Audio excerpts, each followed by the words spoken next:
Bonjour à tous et bienvenue sur le Mug Nowtech. Aujourd'hui, on va parler du Z-Event, Z-Event, Z-Event, oui, vous le prononcez comme vous voulez.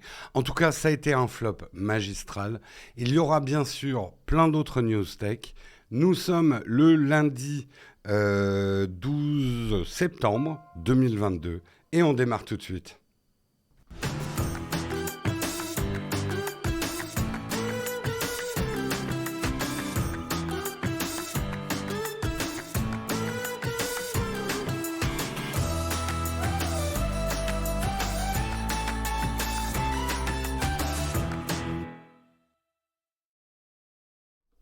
Bonjour à tous, j'espère que vous avez passé un bon week-end, que vous êtes en pleine forme, début de semaine sur les chapeaux de roue.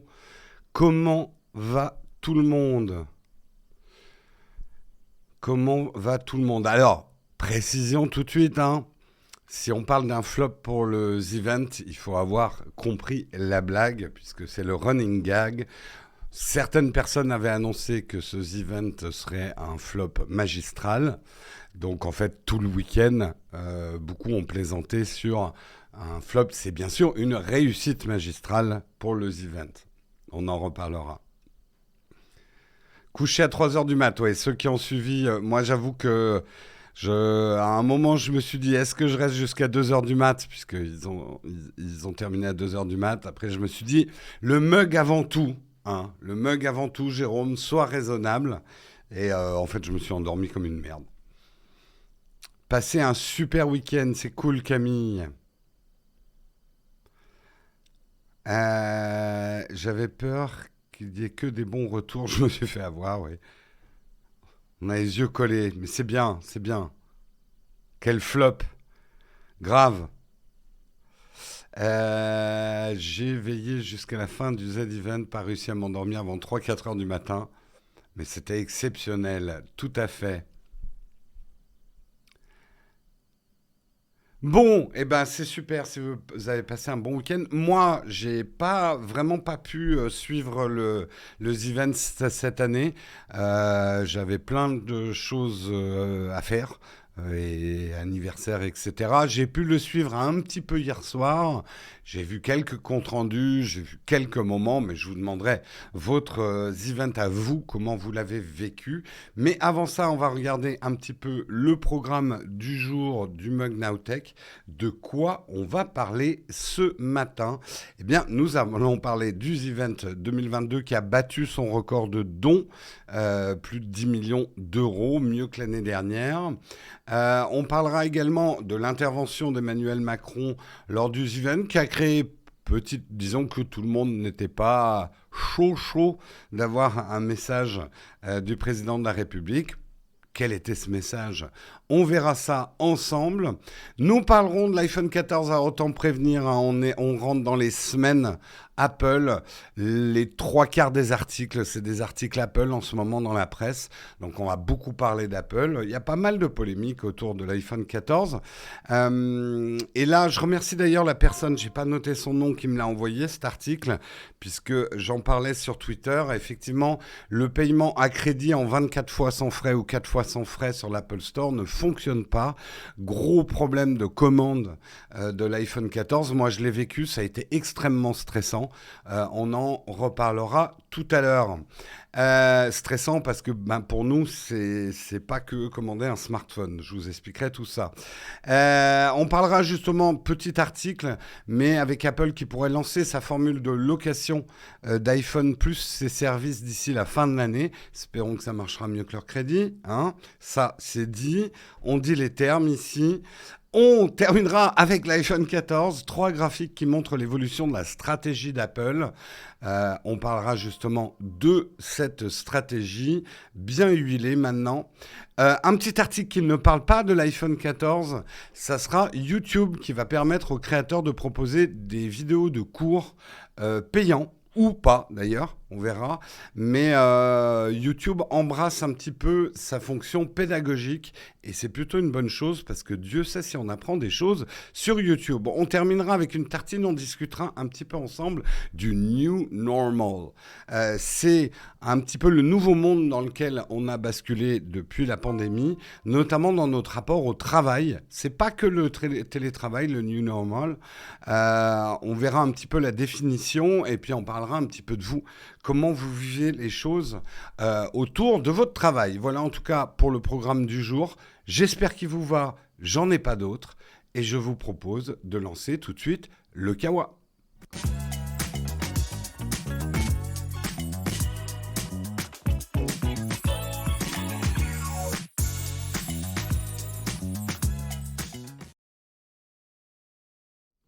Et avant de commencer le Kawa, un grand merci à ceux qui essayent de démarrer le train de la hype ce matin. Artragis avec ton 9e mois d'abonnement, Marco Fleur, 8e mois d'abonnement, Le Bûcheron MTB avec 21 mois d'abonnement. Grand plaisir aussi de te retrouver. G17 Gen 6, 18e mois d'abonnement. Buff de Malac, 20e mois d'abonnement.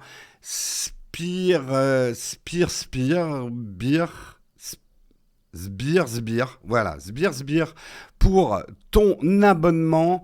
Mais c'était il y a 10 heures, mais merci quand même à toi de l'avoir fait en pleine nuit. C'est grand merci à toi. Merci aux contributeurs qui essaient de faire démarrer le train de la hype ce matin. Bon, je me doute que pas mal d'entre vous, l'argent est un peu parti dans le event et ça, c'est une très bonne chose aussi. On va dire qu'on est secondaire par rapport aux events et c'est tout à fait normal. Mais néanmoins, grand merci à tous les contributeurs. On en reparlera tout à l'heure. On va commencer effectivement en parlant du event 2022 qui a battu son record de dons. Puisque effectivement c'était la 7e édition du event qui s'est déroulée du 8 au 11 septembre à Montpellier. La tradition s'est poursuivie avec un total de 10 182 126 euros récoltés pour 5 associations. Sea Shepherd, la Ligue de protection des oiseaux, le LPO, WWF, Time for the Planet et Sea Cleaners. C'était environ 120 000 euros de plus que la précédente édition qui s'est tenue en octobre 2021. Le concept du The Event inventé par Adrien Zerator Nougaret et Alexandre Dachary. Une soixantaine de streamers, ils étaient 59 exactement si je ne me trompe pas, parmi les plus populaires en France qui participent à un marathon caritatif online avec des parties de jeux vidéo, divertissement, défis et débats retransmis en direct sur le compte Twitch de chaque streamer qui encourage les spectateurs à se mobiliser, à soutenir les associations caritatives. Et nous sommes dans le train de la hype, c'est magnifique. Voilà un petit peu, on voit pas mal de tweets effectivement de l'événement. Je vais vous demander un petit peu comment vous l'avez vécu. Effectivement, cette année, il y avait Alain Chabat, monsieur Alain Chabat, avec son jeu Question pour un streamer, avec, on va dire, des odeurs de Burger Quiz. Toute une génération connaît Alain Chabat à travers le Burger Quiz. Moi, ma génération, on connaît Alain Chabat surtout pour les nuls et autres films, Cité de la peur, etc. Et là, il était avec Étoile, effectivement, pour Question pour un streamer. Il a fait l'unanimité. J'ai regardé avec un œil attendri de voir des nouvelles générations découvrir Alain Chabat. Également au niveau du concert, il y avait du lourd, notamment avec la présence de Big Flo et Oli pendant le concert. Il y a eu pas mal de polémiques autour de ce event de cette année. 2 grosses polémiques, c'est effectivement le premier choix d'association, c'était Good Planet. Good Planet est assez critiqué pour ses liens avec Total, BNP Paribas. On le sait parce qu'on est entre gens intelligents dans le mug. Aucune association n'est à 100% parfaite. L'association parfaite n'existe pas. Est-ce que le torrent de bad buzz était mérité ? Sur le fond, pourquoi pas ? Sur la forme, j'ai trouvé que c'était un peu immonde. Enfin, on est en 2022. On est en 2022. Les torrents de boue, aucune discussion possible. Les tribunaux populaires, Burn the Witch. Enfin voilà, les choses vont tellement vite qu'on n'a absolument plus le temps de réfléchir et prendre du recul. Je pense que Zerator a eu le bon move, effectivement, en disant ok, c'est pas pour ça que ça va tuer les events. Vous votez pour les assos que vous voulez. On prendra les 5 premières. C'était Ça a été une bonne manière de sauver les events. La deuxième polémique, elle était plus liée aux invités aux events. Cette année, certains grands streamers ou grands YouTubers avec des communautés très puissantes, je pense à Inoxtag, Michou, etc., n'étaient pas invités. Il y avait eu des petites polémiques aussi sur eux l'année dernière, sur leur façon de faire. Enfin, petite. J'ai pas envie de minimiser non plus les polémiques parce qu'au moins il y a eu des vraies questions sur doit-on tout faire pour faire le buzz, hein, on va dire ça gentiment. Et beaucoup avaient pronostiqué que ce event serait un flop magistral, que sans ces Squeezie, etc., Zerator et son équipe, on va dire un peu traditionnelle, même s'il y avait beaucoup de nouveaux, n'allait pas réussir à faire un event aussi enjoué que celui de l'année dernière, qui était avec beaucoup de hurlements, beaucoup d'énergie, plus jeune aussi, on peut le dire, des communautés plus jeunes. A priori, c'est faux. Alors, ça n'a pas été non plus... Ils n'ont pas doublé les dons, ce qui serait quand même incroyable, mais ils ont quand même dépassé les dons de l'année dernière, preuve que le event, c'est d'abord les gens qui le suivent, qui le soutiennent. C'est là où parfois j'ai trouvé que les débats étaient incessants et indécents. C'est un truc caritatif, quoi. C'est pas... J'ai l'impression que certains, dans leurs critiques, oublient qu'avant tout, c'est un truc caritatif. Et c'est ça qui était un petit peu dommage. Je vais prendre un peu vos réactions et comment vous avez vécu le event avant de parler de l'intervention de Macron.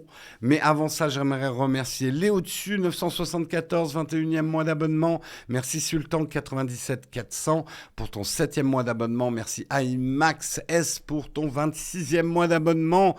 C'est plus de l'amour, c'est de la rage. Merci Le Train de la Hype.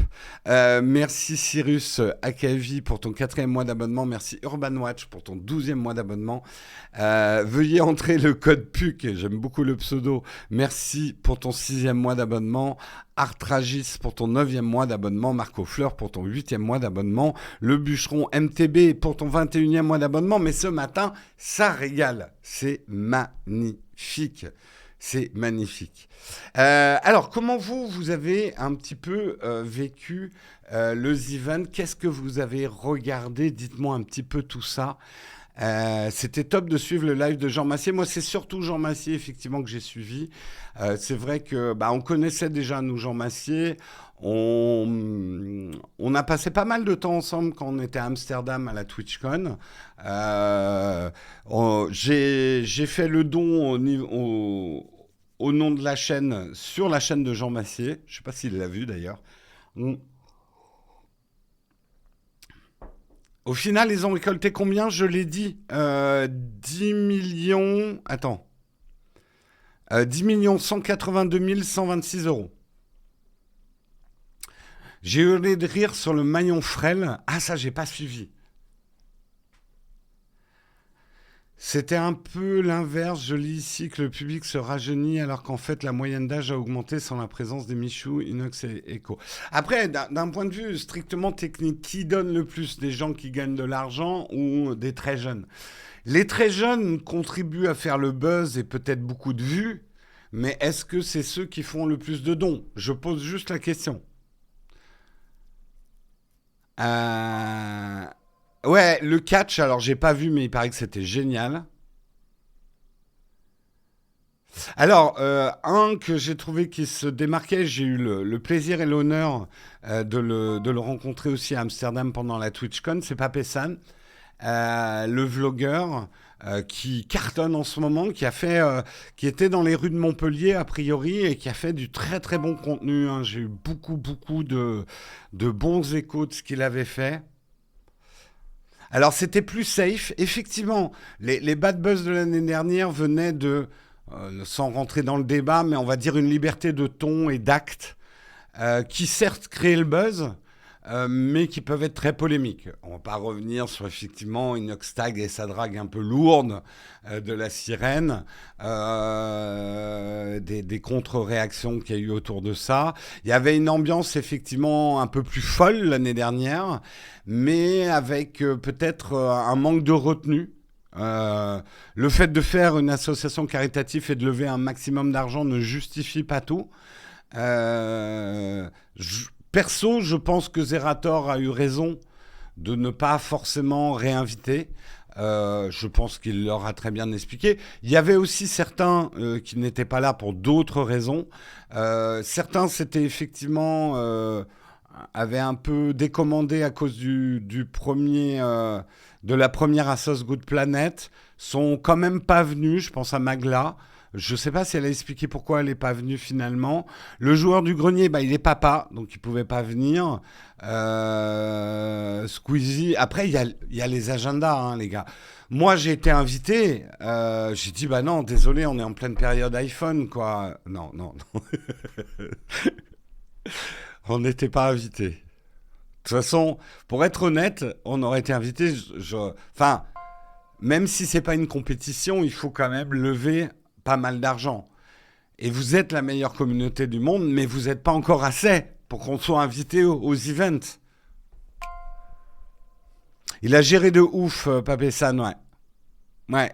Mais il est génial, hein, ce mec. Hein. J'adore ce qu'il fait. C'est vraiment top, quoi.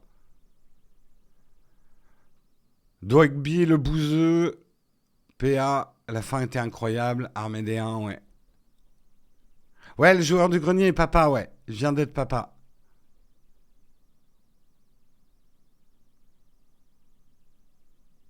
Papsan, ouais, moi je dis Papessan. Bon, désolé pour les prononciations. Salut Flonflon. Ça t'a pas vexé de pas être invité? J'aurais trouvé ça très anormal qu'on soit invité. Tu sais, enfin, quand tu montes un truc caritatif comme ça, tu as quand même des invités qui potentiellement ont des communautés qui sont capables de faire des donations, que tu arrives au moins à 50 000 euros de donations, quoi. Je vous adore, vous êtes la meilleure communauté du monde, mais je suis pas certain qu'on soit arrivé. Je sais pas quel est le streamer qui... Et c'est pas une compète, hein, bien évidemment, c'est un travail collectif, mais est-ce que des streamers ne sont pas arrivés à 50 000 euros de dons? Je sais pas. Oui, Zerator a annoncé la fin du event sous ce format. Ça va prendre un autre format l'année prochaine.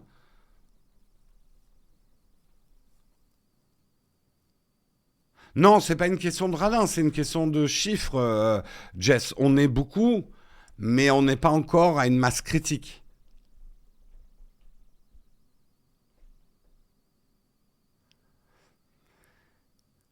Il y avait des toutes petites communes. Non, mais bon, écoute, absolument pas vexé de pas. Je sais pas je sais pas comment va se transformer le event, mais pour moi, une des issues, je sais pas ce que Zerator et Dash vont décider de faire, mais je pense que parce que bon, moi j'ai pas eu le temps ce week-end. Je crois pas que Guillaume ait fait quelque chose, mais on aurait pu faire aussi avec vous un streaming et participer aux events sans être physiquement sur place. Moi, je verrais bien quand même, bon, un certain nombre de streamers sur place, parce que ça crée une ambiance, etc. Mais peut-être justement un event ouvert à tous les streamers qui veulent participer avec leur communauté et trouver un moyen de participer. Ça pourrait être une solution.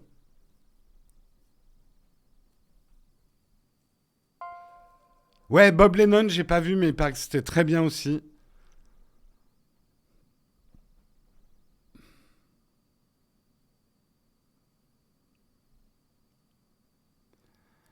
Euh, Ouais, le joueur de grenier qui a complété la cagnotte d'angle droit, ouais. Ouais, Jean Massier, il a été génial. Puis, très honnêtement, vous voyez, les gens de mon âge qui sont aux events, euh, tenir les 3 jours. Remarque, nous, bon, on est une équipe, c'est vrai qu'on pourrait faire relais, quoi. Moi, je tiendrai pas les 3 jours, je vais être honnête avec vous, hein.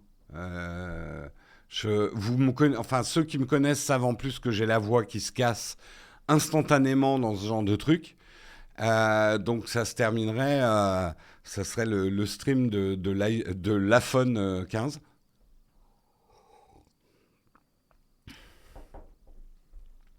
Skyrose a eu le meilleur stream pour toi, d'accord, Bastien. Avec votre équipe, vous le faites H24, c'est clair, c'est clair.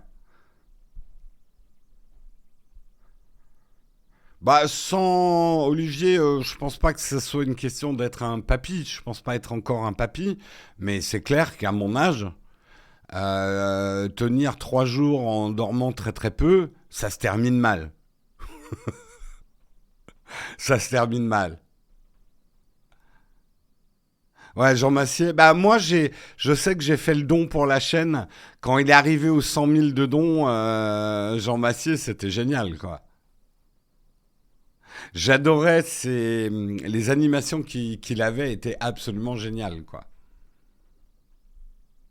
Oui, j'ai pas vu quand Antoine Daniel est passé à 500 000 sur sa cagnotte.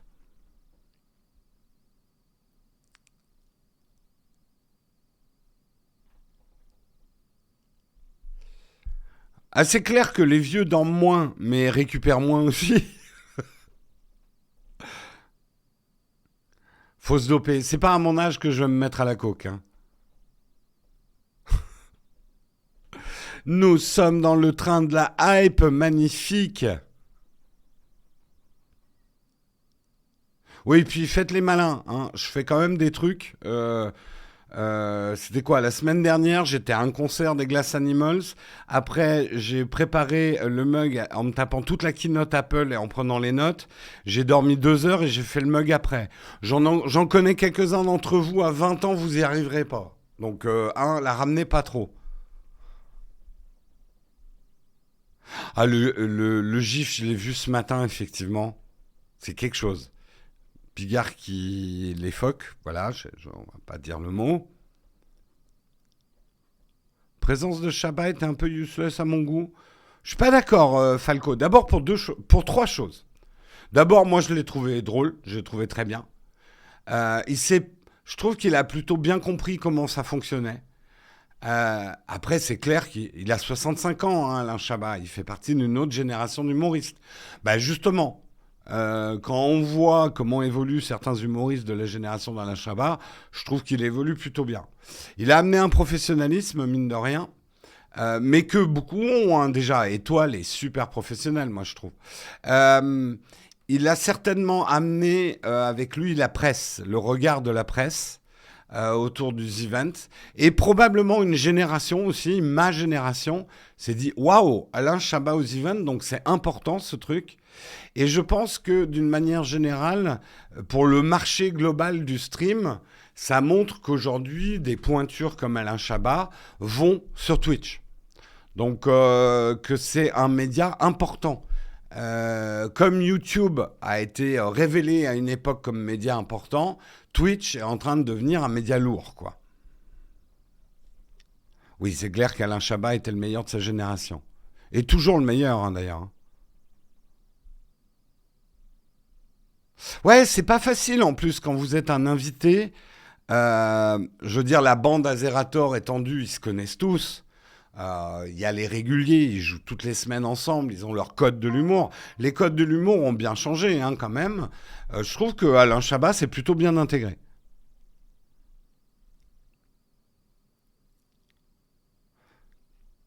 Mais moi je trouve, c'est pour ça que j'aime autant Alain Chabat. Alain Chabat est quelqu'un de humble. Il pourrait avoir un turbo melon, Alain Chabat, avec ce qu'il a fait et sa notoriété, etc. C'est quelqu'un d'assez humble, ouais.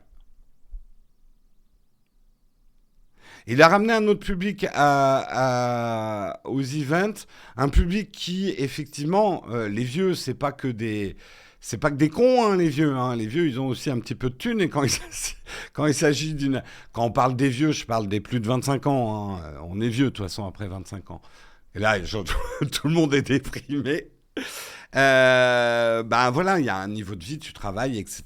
pour la plupart, qui te permet de participer à une association caritative. Donc c'est pas une. Bon, de toute façon, t'es toujours le vieux de quelqu'un, hein, Vaea. Donc j'ai envie de dire, même à 10 ans, t'es un vieux, pour certains. Après, être vieux, c'est pas une question d'âge, c'est dans la tête. Surtout quand tu te mets à oublier des trucs. Ah mais vous êtes tous vieux. Je suis désolé, hein. Vous êtes tous vieux. Vous êtes tous le vieux de quelqu'un. Vous êtes tous le con de quelqu'un aussi, hein.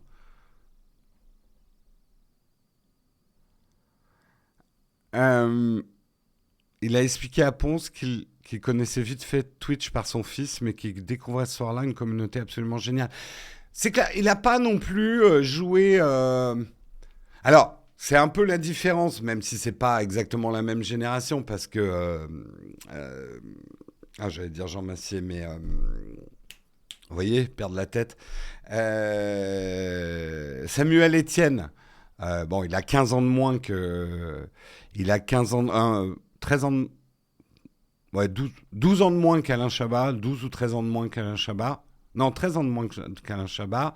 Mais il a tout de suite assimilé les codes de Twitch. Bon, au début, c'est Étoile qui l'a un peu. Moi, je trouve ça chouette. Je vais vous dire un dernier mot avant qu'on passe à l'article suivant.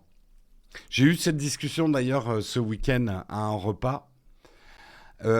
Cette crise de Covid a eu tendance à jeter les graines de discorde, et je ne parle pas du logiciel, de la vraie discorde, intragénérationnelle. Euh, C'est-à-dire qu'il commence à y avoir un schisme. Globalement, ça a commencé avec cette histoire de boomers, etc. Il commence à y avoir une détestation des personnes plus âgées par une tranche des gens les plus jeunes. Et ça, si vous connaissez un petit peu l'histoire du monde, quand il y a un schisme profond entre les générations et que les générations ne s'aiment pas, c'est comme quand il y a une guerre des sexes aussi. C'est pas un bon signe pour une société. Une société, c'est composé de jeunes, c'est composé de personnes moins jeunes, c'est composé aussi de personnes âgées, c'est composé de personnes très âgées. Et tout ça doit vivre dans une certaine harmonie parce qu'il y a du bon dans tous les âges. Quand il commence à y avoir des schismes, c'est jamais une bonne nouvelle pour l'histoire.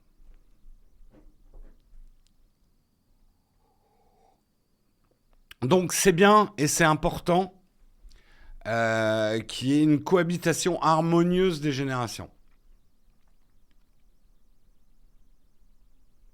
Oui, mais tu vois, Lunaire, je prends juste ta phrase parce que justement, les vieux droitards, hein, les boomers, vieux réacs, bah, t'as assimilé le mot vieux à droitard, comme si c'était obligé. On pourrait avoir tout un débat là-dessus. Mais en fait, on ne devrait pas penser génération. On devrait juste penser gens. L'âge n'est pas quelque chose que tu décides dans ta vie.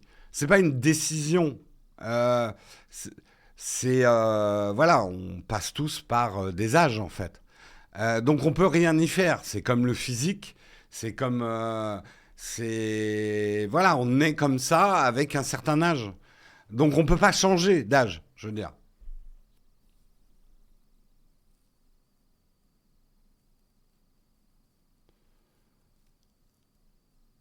on peut changer d'idée, on peut pas changer d'âge.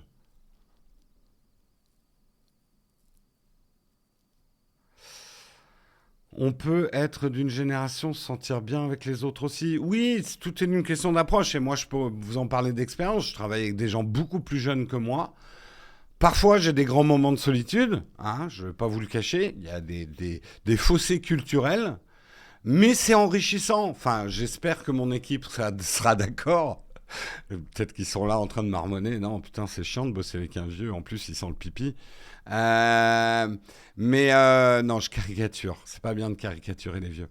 Mais moi, je trouve ça enrichissant. Après, j'essaye de pas faire le faux jeune.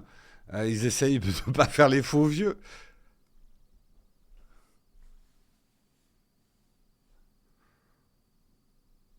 Les vieux oublient qu'ils ont été jeunes. Les jeunes oublient qu'ils ont été vieux.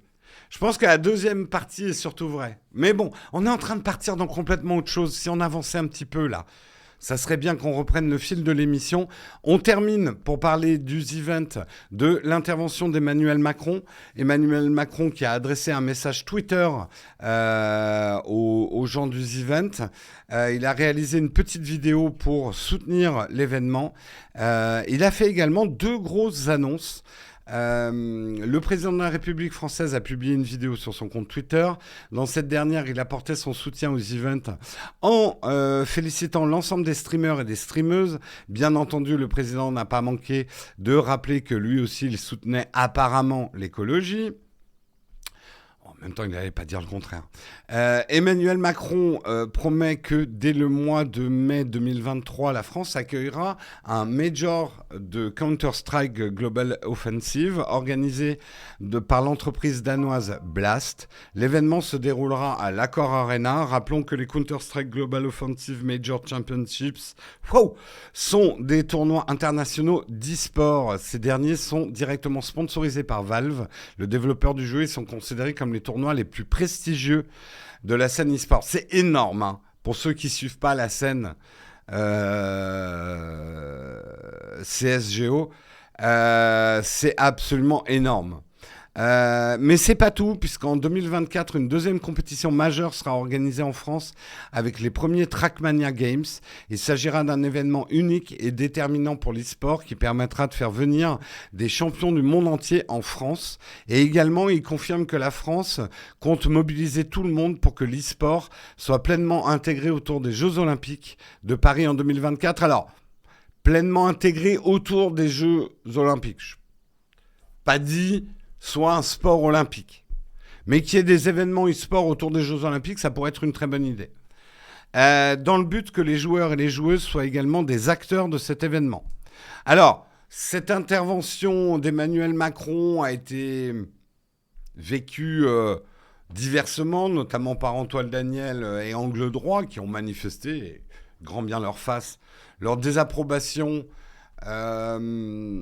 et de dire ouais on en a marre de ce président de la République qui tire la couverture à lui alors que c'est notre événement et que si on est obligé de faire quelque chose pour la planète c'est de sa faute, etc.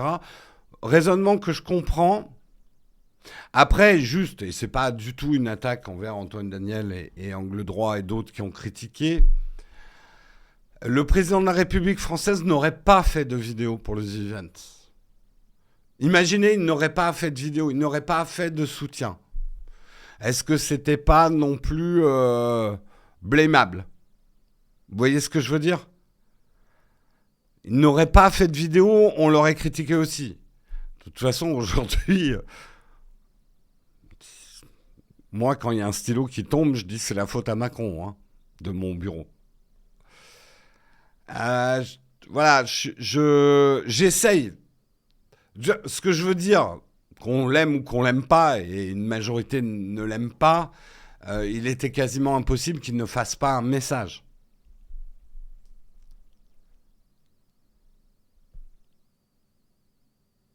Les éditions d'avant, il n'y avait pas de tentative de récupération politique. Ouais, là, on pourra avoir le débat, récup politique. En même temps, est-ce que c'est pas la politique ? Je dirais de tout camp, tout bord, ils essayent de s'associer effectivement à ce qui se passe parce que la politique, c'est aussi la vie. Alors, je dis pas que la politique, c'est la vie, genre, mais la politique s'occupe de la vie. Il aurait pu dire simplement bravo et merci. Ouais. Là, ça sentait tellement la récup.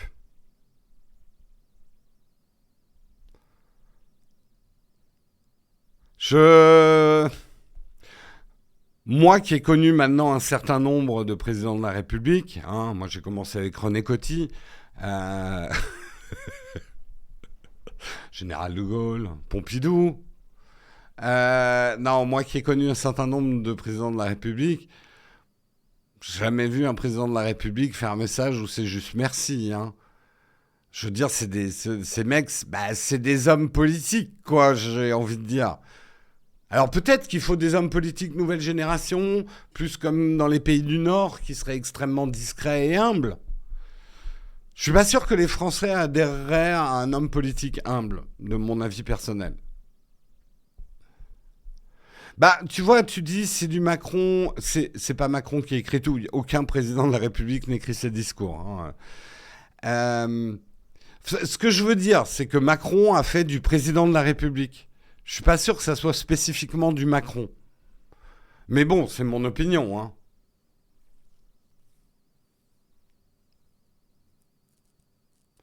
Mais bien sûr que non, Oleg. J'ai pas connu Pompidou, ça va pas, non? Quand j'étais tout petit, c'était Giscard d'Estaing, je crois. Je crois. Moi, c'est simple. Je suis revenu en France sous Mitterrand. Donc ma prime jeunesse, oui, ça devait être du Giscard d'Estaing.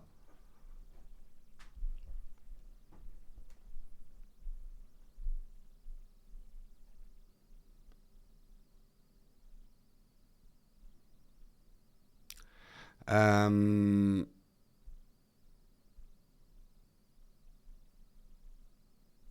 Ah oui, non, mais si on parle de la mort des hommes politiques, c'est autre chose, Oleg. Oui, mais il n'était pas président, Pompidou.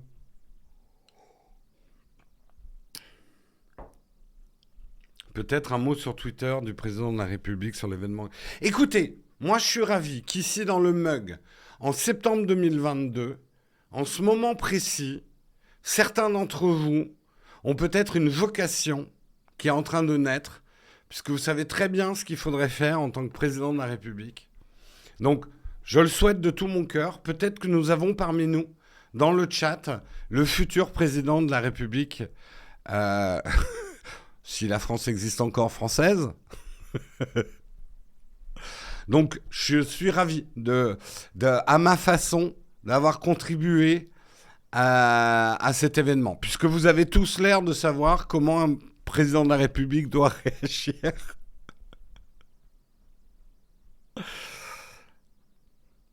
Pompidou était président à sa mort. Oui, c'est vrai, il est mort d'un cancer.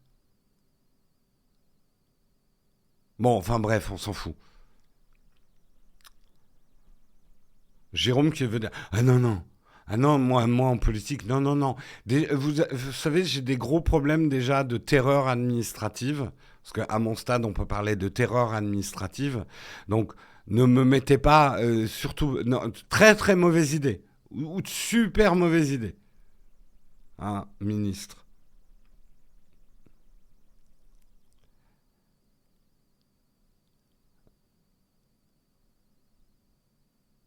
Mais après, voilà, juste pour clore le truc, tout le monde a le droit aussi. C'est pas parce que. Enfin, c'est bien aussi qu'on ne soit pas obligé de dire ah super parce que c'est le président de la République. Il faut avoir le respect de la fonction de la fonction de président de la République.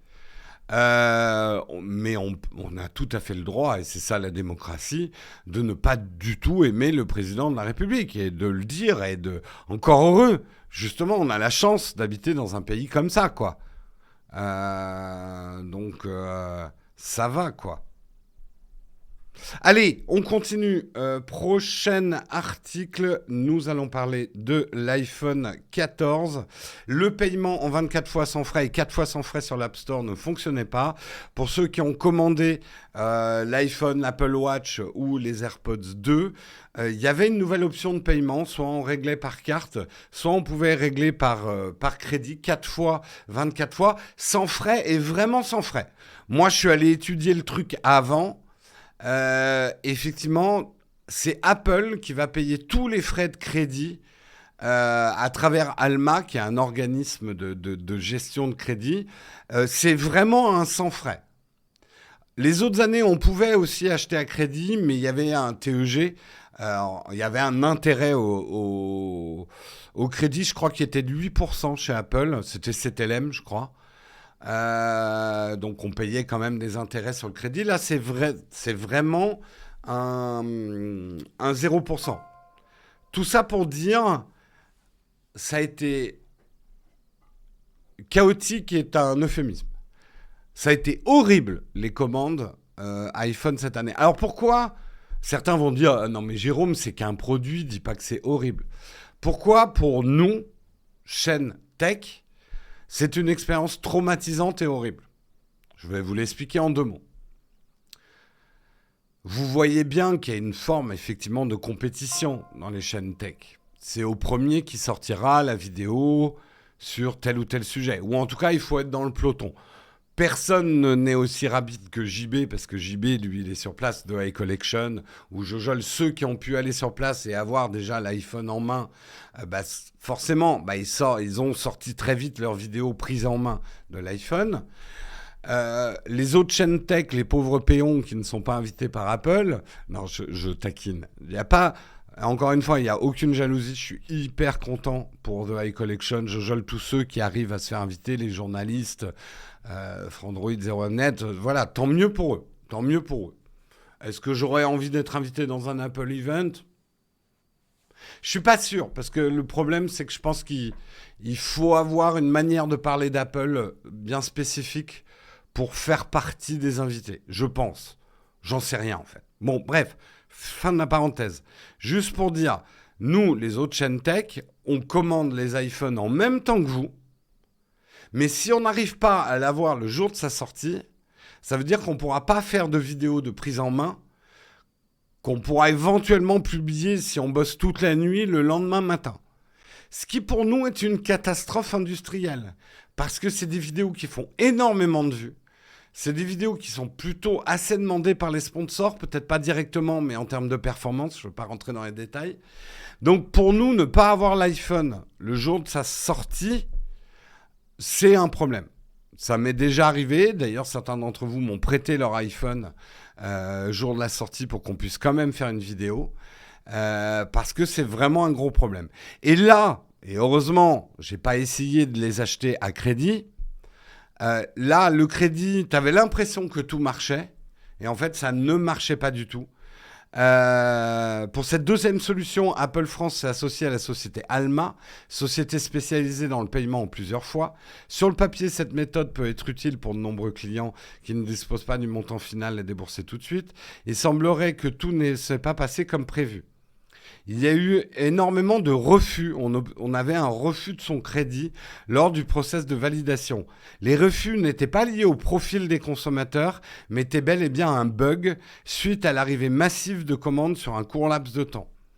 En attendant, Alma promet de s'occuper de tous les clients qui n'ont pas pu finaliser leur transaction.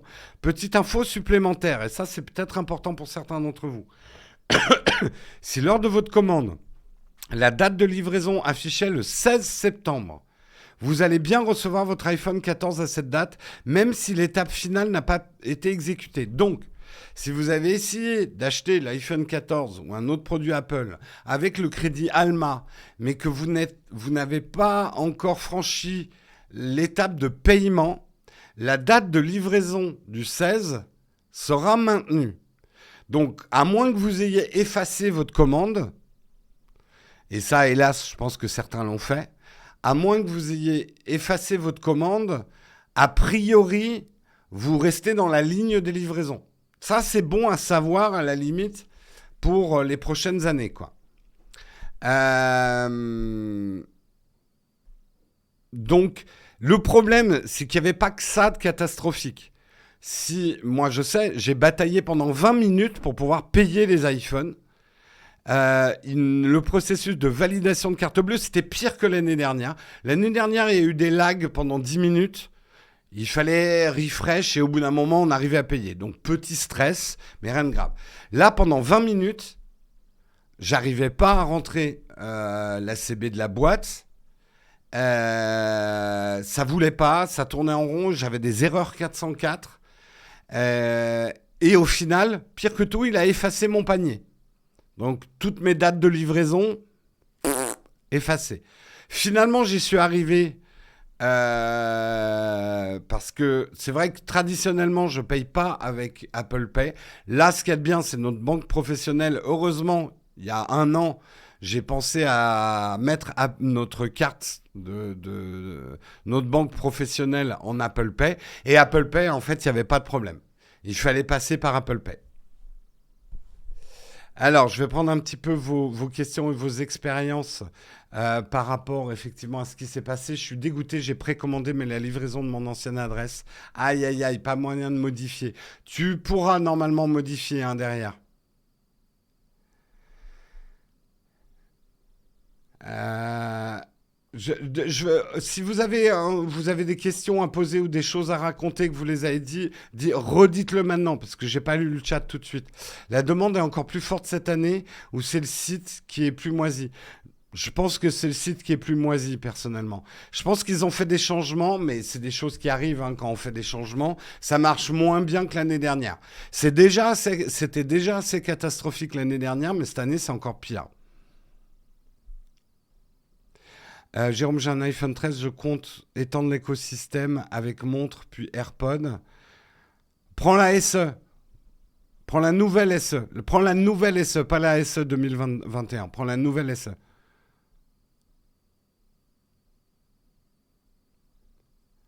C'est très bien que c'est la marque de fabrique, les gens préfèrent attendre la vidéo Naotech même si elle arrive un mois après. Ben, c'est ce que tu penses, Vicky's, mais nous, on a les chiffres de vues, et ce que tu dis n'est pas vrai en vue, en fait.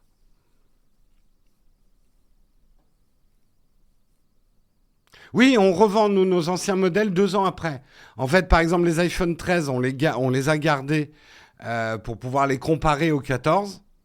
Il est probable qu'on les garde un peu plus tard dans l'année et ensuite ils sont revendus sur le vide-grenier. Vide-grenier qui est réservé aux contributeurs. Donc nos contributeurs ont accès à, on va dire, notre marché d'occasion Nowtech où on revend tous nos smartphones et matériel audio et vidéo d'occasion à des bons prix. Mais pour ça, il faut être contributeur.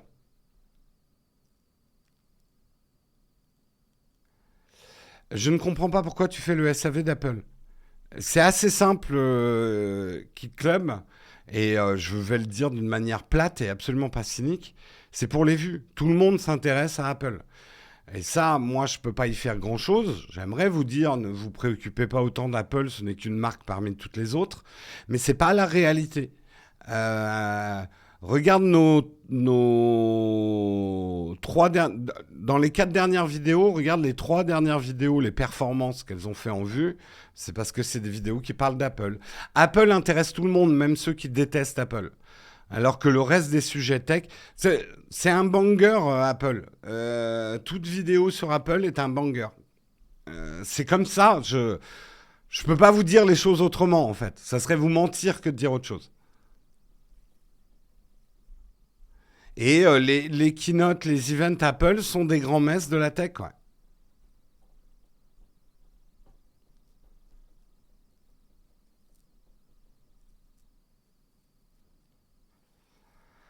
Hier, on pouvait commander sur l'Apple Store de Lille et avec leur plantage dans la... Après, c'est une bonne nouvelle, tous ces plantages. C'est que je pense que Boulanger, Fnac, tous les autres distributeurs, Amazon aussi, ont fait d'excellentes ventes grâce au problème de l'Apple Store.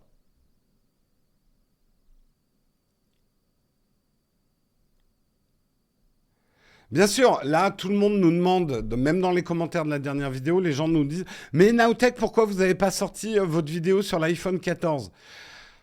Nous, on l'a pas. Donc c'est normal qu'un JB, un Jojol et d'autres sortent des vidéos sur l'iPhone 14, ils l'ont eu en main. Nous, on l'a pas eu en main. Alors on a déjà fait une vidéo, faut-il acheter l'iPhone 15, sur les rumeurs. Je me sens pas personnellement de vous faire une vidéo sur l'iPhone 14 alors qu'on l'a pas encore. Nous, on l'aura vendredi. Inch'Allah, je touche du bois.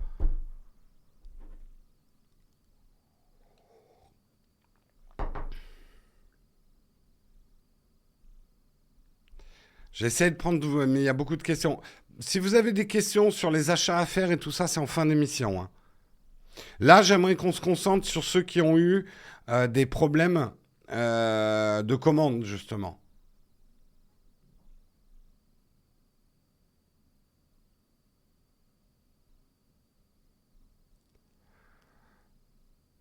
En tout cas, pour les tests ordi au smartphone, il y a toujours une comparaison avec un iPhone ou un MacBook Apple partout. Tu sais, Apple, À la limite, c'était presque plus choquant il y a 10 ans quand Apple, enfin il y a 10 ans, même il y a 5 ans, Apple n'avait que 30% de part de marché des smartphones, mais Apple est devenu beaucoup plus gros.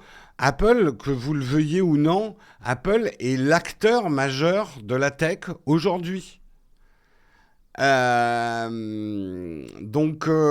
c'est plus une petite, enfin c'est plus une marque moyenne avec un écosystème d'Apple fanboy. Apple est devenu hyper mainstream. 50% des parts de marché aux États-Unis, Apple.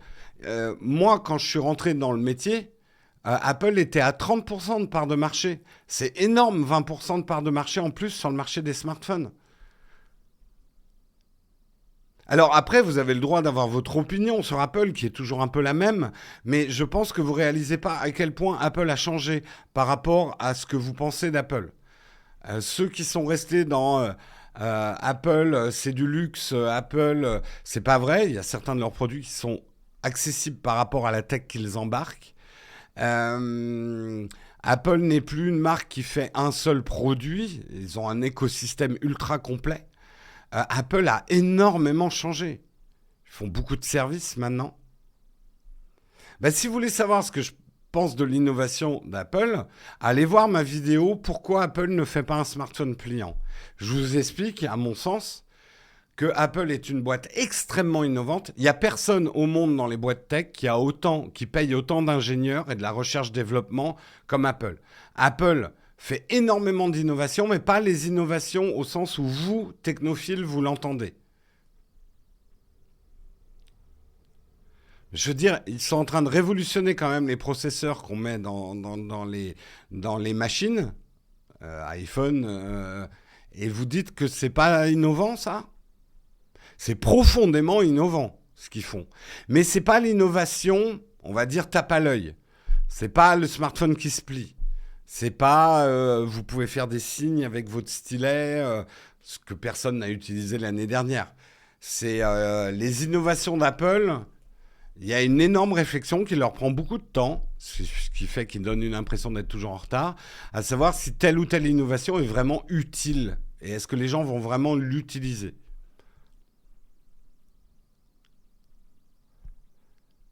En fait, être le premier sur une technologie n'est pas l'obsession d'Apple. L'obsession d'Apple est être le premier à faire une technologie que les gens utilisent vraiment au quotidien. Ça, c'est de l'expérience utilisateur. Ça, c'est l'obsession d'Apple. Et ils ont fait des erreurs. Touch bar, clavier papillon, etc. Ils n'ont pas toujours réussi leur coup, hein. Mais globalement, ils ont un beau palmarès de réussite et de trucs qui sont devenus des standards de l'industrie, quoi.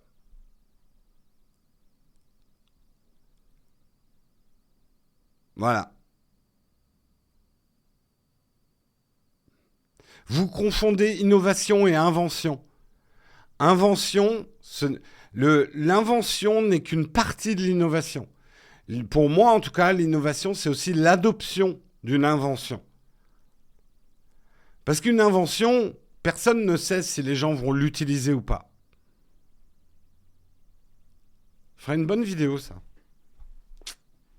C'est noté. Allez, on passe à la suite.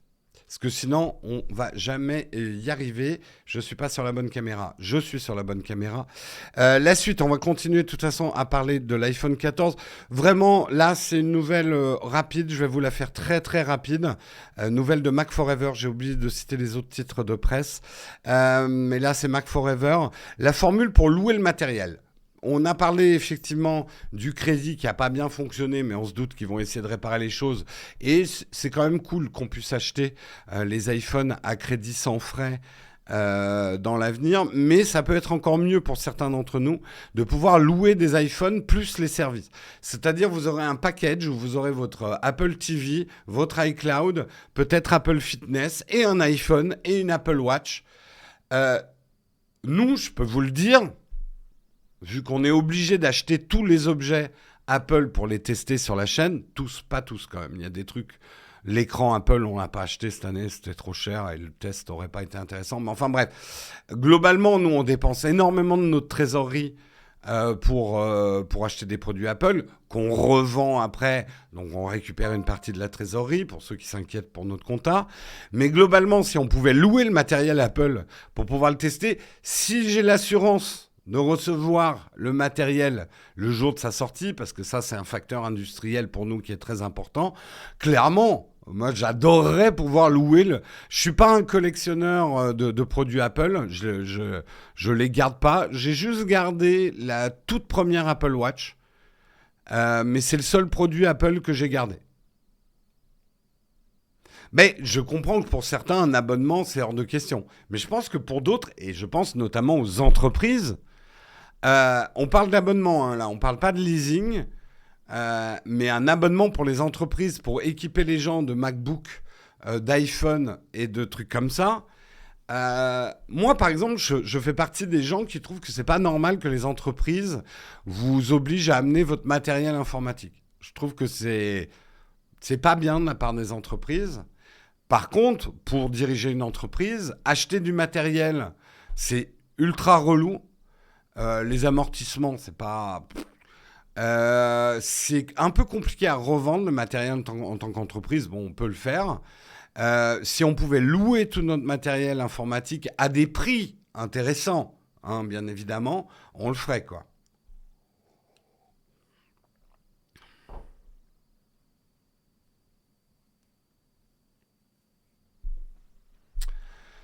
Euh, En règle générale, les clients gardent leur iPhone 1 ou 2 ans et le changent. C'est plus en train d'aller vers les 3 ans dans le cas des iPhones.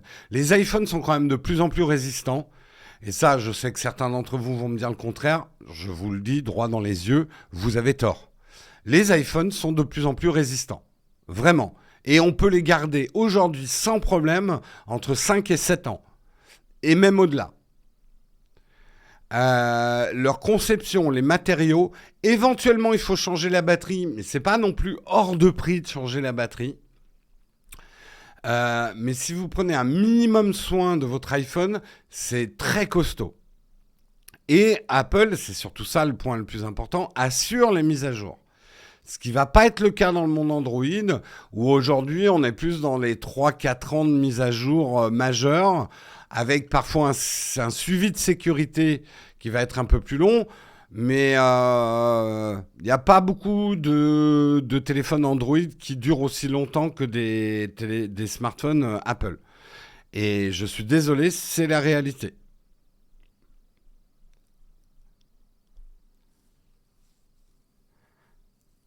Donc moi, louer, effectivement, pouvoir changer, peut-être pas forcément, parce que du coup, ça serait un système de location, il faudrait rajouter au pot pour avoir le nouveau modèle. Ça pourrait être vachement intéressant pour certaines personnes. Si en plus on arrive avec ce côté package à avoir des réductions, nous on a iCloud, alors moi j'ai pas pris Apple Fitness, mais voilà, j'ai un certain nombre d'abonnements chez Apple. Si je pouvais regrouper tout ça avec en plus le hardware, ça m'irait très bien. Ça m'irait très bien.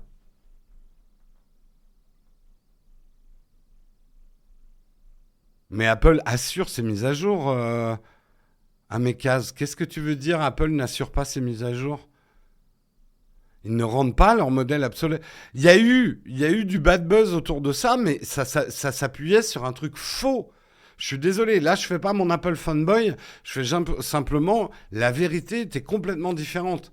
Apple a chié dans la colle autour de sa com quand ils ont ralenti iOS pour préserver les batteries, mais au moins eux, ils développaient un programme pour préserver les batteries.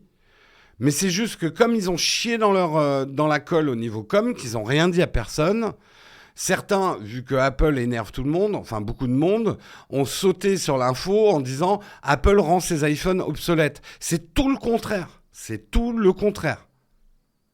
Le Battery Gate, et là pour le coup, on est dans de la fake absolue, quoi.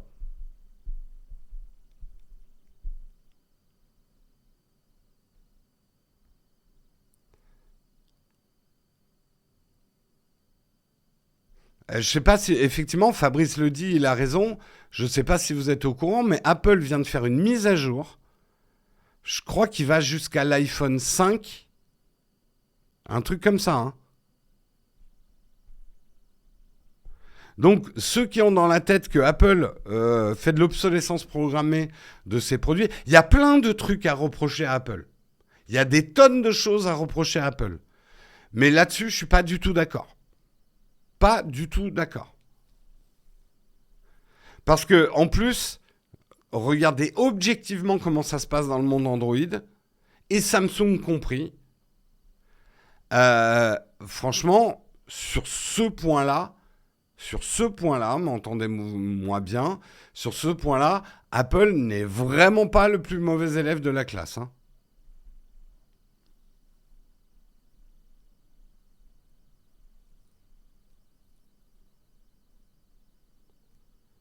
Non, mais d'accord, Eric Tech, mais trouve-moi un Android aussi vieux que l'iPhone 6S, un Android aussi vieux que l'iPhone 6S, qui prend encore les mises à jour. C'est juste ça que je combats. Oui, Apple abandonne un certain nombre de modèles au bout d'un moment. Parce que c'est des questions aussi de performance. Tu es d'accord avec moi? Désolé, j'ai tendance parfois à lire la moitié de ce que vous écrivez et de réagir dessus. Hein. Donc, on va dire que c'est les dommages collatéraux d'une chatroom. Venez avec un casque et un gilet pare-balles hein, dans les chatrooms. Hein.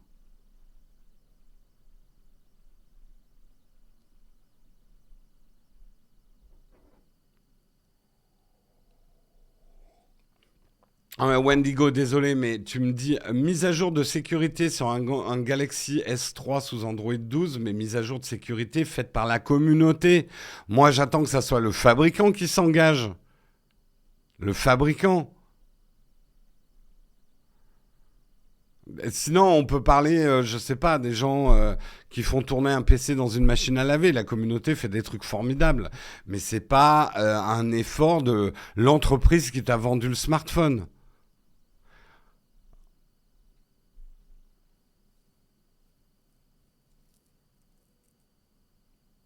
Enfin bref, après, je sais que certains d'entre vous ont des certitudes indécrottables. Donc je ne vais pas m'échiner non plus à vous décrotter. Pensez ce que vous voulez d'Apple. Je n'en ai que faire. Moi j'essaye, mais c'est dur d'essayer d'avoir un discours objectif sur Apple parce que les gens vont soit te traiter de fanboy, soit de hater. Allez voir quand même dans certaines anciennes vidéos qu'on a faites. Et là, moi je suis mort de rire parce que certains me mettent mais pourquoi tu détestes Apple à ce point-là? Donc je suis autant, peut-être pas autant, mais je suis autant qualifié qu'Apple fanboy que de Apple hater. Certains d'entre vous aiment bien le discours qu'on a sur la chaîne parce que vous nous trouvez relativement objectifs avec Apple. On essaye. Après, l'objectivité, c'est un débat philosophique. Qu'est-ce que l'objectivité? Moi, je revendique pas en plus l'objectivité. On n'est pas des journalistes. Je revendique une certaine subjectivité de la chaîne puisqu'on partage notre passion. Mais tout ça pour dire, on n'est ni pro-Apple à 100% aveuglé, mais on ne veut pas non plus être aveuglé dans de l'anti-Apple. Quand je vois quand même certains influenceurs qui savent très bien qu'en crachant sur Apple, ils font beaucoup de vues, et qui derrière, en soum-soum, utilisent du Apple, ça me fait doucement rigoler aussi.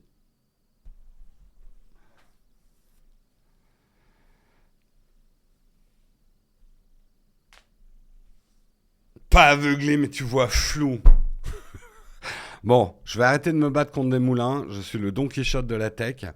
Il est 9h03. Je crois que je vais sauter un article. De toute façon, il n'était pas très intéressant. Hop, vous l'avez pas vu, mais je viens d'enlever un article. On va parler de YouTube. Ah si, vous l'avez vu, je suis en train d'afficher mon truc. euh... Jérôme, rien à voir, mais est-il possible de reprendre l'émission du début de chez moi? Je sais plus sur Twitch si tu peux reprendre une émission au début pendant qu'elle est en train d'être streamée. Je crois que oui. Hein. Prenez le Take Your Time en s'appelant Nowtech. C'est très cohérent, justement. C'est très cohérent.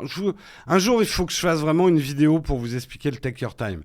Parce qu'en fait, chacun est en train de faire sa sauce autour de notre concept Take Your Time. C'est pas de l'écologie Il y a une partie écologiste dans le Take Your Time, mais c'est pas de l'écologie. Take Your Time, c'est une approche de la tech qu'on essaye d'avoir. Ça ne veut pas dire ne pas parler des nouveautés, hein, le Take Your Time. Parce que si tu as besoin des nouveautés qui sont apportées, c'est bien que tu aies l'info aussi. Enfin bref, je ne vais pas me lancer maintenant, mais je crois qu'il est important, d'abord qu'on change de logo, je pense, pour le Take Your Time, parce qu'il est connoté un petit peu trop écolo. Certains confondent Take Your Time et écologie, et du coup nous sautent sur le poil dès qu'on a un comportement pas écologique. Alors, on parle de tech, on ne peut pas être des écolos à 100%. Je vais être factuel. Parler de tech, utiliser la tech, si vous voulez être 100% écolo, c'est impossible. Voilà. Faire des lives, c'est pas écolo pour certains, et ils ont raison. D'un certain point de vue, c'est pas écolo. Donc vous pourrez toujours nous reprocher de ne pas être écolo du tout. Donc c'est pour ça que je vous dis que notre label Take Your Time n'est pas un label écolo. Voilà. Même si l'écologie en fait partie. Donc, en gros, vous pourrez toujours nous reprocher de ne pas être Take Your Time. Vraiment, je vous garantis, vous aurez toujours quelque chose à nous reprocher. Nous n'avons pas le slip propre. Mais c'est pour ça qu'on essaye de ne pas être des chevaliers blancs. Ou verts. Ça devient n'importe quoi, mes références. On va parler de YouTube. L'année prochaine, YouTube permettra aux créateurs de proposer des vidéos de cours payants. YouTube est déjà une plateforme de choix pour ceux et celles qui veulent se former ou apprendre davantage sur un sujet précis. Les créateurs... Putain, quand ça surligne, j'arrive plus à lire. Les créateurs proposent des cours... l'année prochaine, bientôt, on pourra proposer sur YouTube des cours qui seront structurés en vidéo. Les créateurs n'auront plus besoin de rediriger leurs viewers vers d'autres sites ou apps comme Masterclass sur lesquels ils vendent ce genre de contenu. Donc on pourra, par exemple sur Nowtech, on pourra faire des tutos sur comment lancer sa chaîne YouTube, choisir ses lights, etc. Vous voyez, il y a un certain nombre de vidéos tutos comment choisir sa première caméra pour faire du YouTube. Et ben bim, on rendra ça payant. Et alors là, je vais me prendre un torrent de boue dans la gueule. En vrai, faut voir. On fera probablement des essais. On verra. C'est vrai qu'il y a une partie de notre contenu qui pourrait être considéré comme du contenu pédagogique. J'ai déjà été approché par énormément de boîtes de formation pour enregistrer des formations en ligne. Et on aurait été rémunéré jusqu'ici. Je disais, on n'aura pas le temps. Parce que si on veut bien faire les choses, les cours en ligne, ça prend beaucoup de temps. C'est de la grosse prod. Et c'est surtout énormément de temps d'écriture. Vous connaissez notre perfectionnisme.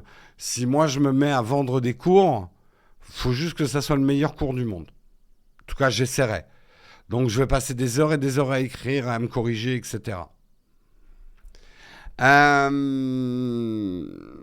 Enlarge your savoir, exactement. Donc, moi, je trouve que c'est une super idée. Je ne vais pas faire l'article en entier parce que globalement, c'est ce qu'on est en train de dire. Parce que, en fait, j'ai une réaction que j'aimerais avoir de vous. Dites-moi dans la chatroom, qu'est-ce que vous avez appris comme compétence, comme skill? Qu'est-ce que vous avez appris dans votre vie avec YouTube? Et ça peut être simplement, je suis devenu un meilleur joueur de Minecraft. J'ai appris à repeindre les murs. J'ai appris des recettes de cuisine.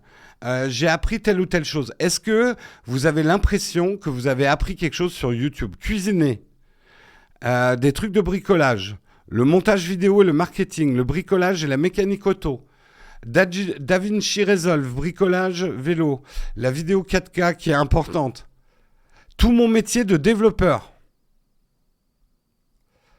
bricolage, Excel, montage PC, tellement de choses. Montage vidéo. J'ai appris comment peindre quand j'ai refait ma maison. Travailler le bois, coder, me servir d'Internet, devenir streamer. Aménager des combles. Couper un poivron sans mettre de graines à côté. Faire mes lacets, la cuisine, le codage, l'utilisation de certains logiciels, produire de la musique, le yoga, dev, cuisine, bricolage. Bricolage, j'ai retapé un Solex entièrement, la vulgarisation scientifique, la programmation web, la cuisine. Mon mec a appris à monter un échafaudage sur YouTube. Exercice de fitness, la photo, vidéo, montage. Blender, SketchUp, Archicad, Final Cut Pro X, trucs de bricolage, des machines diverses, la science. La plupart des choses que je sais aujourd'hui, c'est en grande partie grâce à YouTube. La dev. Bon, j'ai l'impression qu'en tout cas, une énorme majorité de vous ont appris des choses à YouTube, des compétences. Certains ont même appris leur métier grâce à YouTube. Moi, je sais que une partie de mon métier actuel, je l'ai appris sur YouTube. J'ai appris comment optimiser mes bagages. C'est con, mais c'est un skill que j'adore. J'ai appris énormément de choses sur le bricolage qui m'a permis, de l'appart dans lequel on vit actuellement, c'est des petits travaux, mais avant, je savais même pas repeindre un mur. On apprend des tonnes de choses. Et ça, vous voyez, on est dans une époque où on chie sur Internet toute la journée. Internet, il n'y a que des mauvaises choses, c'est toxique, dans quel monde on vit, cette jeunesse, elle court à sa perte. Putain, cette jeunesse, cette époque est formidable. On a accès à un savoir universel, dispensé par des personnes passionnées, qui ne sont pas forcément triées par un processus d'éducation qui est très bien, mais qui limitait l'accès à certains apprentissages. On est capable de prendre Moi, en ce moment, en cuisine, je suis un cuistot italien. Mais quelle putain d'époque formidable. Moi qui viens d'une époque transverse entre les deux, où ce savoir, il fallait aller à la bibliothèque et tu ne trouvais pas tout, loin de là. Où tu étais limité à ta proximité physique pour apprendre tout ça. Quelle époque formidable, putain. Internet, idée de génie. Alors oui, il y a de la merde sur Internet. Oui, il y en a plein. Mais putain, et ça, YouTube a tout à fait raison de capitaliser sur ce qui fait les lettres de noblesse de YouTube. Ce que TikTok peut pas lui piquer. Parce que TikTok, moi j'apprends plein de choses sur TikTok en ce moment. TikTok est un super outil de savoir. Mais c'est des petits trucs. J'apprends des astuces. J'irai pas suivre une formation Photoshop sur TikTok. En ça, TikTok est génial. J'apprends plein d'astuces sur la vie de tous les jours, sur plein de sujets. C'est super rigolo. J'adore TikTok pour ça, pour son côté éducation.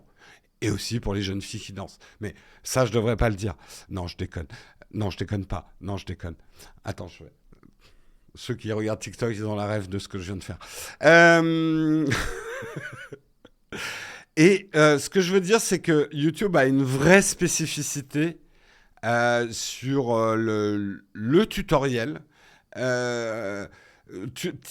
YouTube nous a tous fait grandir et on a grandi avec YouTube, quel que soit notre âge.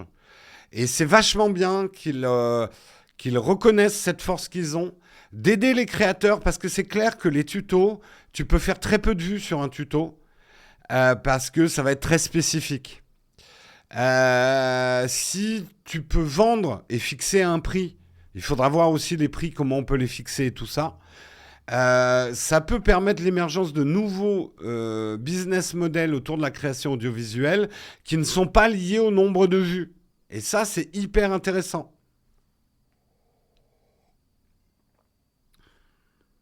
C'est hyper intéressant. Ouais, et je pense que c'est un bon move de la part de YouTube de commencer à décorréler les revenus du nombre de vues. Permettre l'émergence d'un contenu plus spécifique sur YouTube est indispensable si on ne veut pas terminer avec un YouTube où il n'y aura plus que du Michou. Et j'ai rien contre Michou, mais Michou fait du TF1 de YouTube, Michou, Amixem, etc. Et c'est très bien ce qu'ils font. TF1... ça plaît énormément de monde, c'est indispensable à tout un tas de monde, et c'est très bien. Mais si YouTube ne devient que ça, ça serait triste. Et pourquoi ça ne deviendrait que ça ? C'est qu'aujourd'hui, les business models, si on fait autre chose que du divertissement lifestyle, Mr Beast-like truc sur YouTube, ça devient de plus en plus dur de gagner sa vie sur YouTube. De gagner sa vie ou de créer une entreprise. Donc, typiquement, ce genre de move de la part de YouTube peut permettre l'émergence de nouveaux business models. Oui, c'est clair que un business model uniquement basé sur le nombre de vues favorise l'idiocratie. Je suis tout à fait d'accord. On parle pas du même Michou. Putain, on doit expliquer ça à chaque fois. Euh, c'est pas Michou lunettes bleues. C'est pas Michou de Montmartre.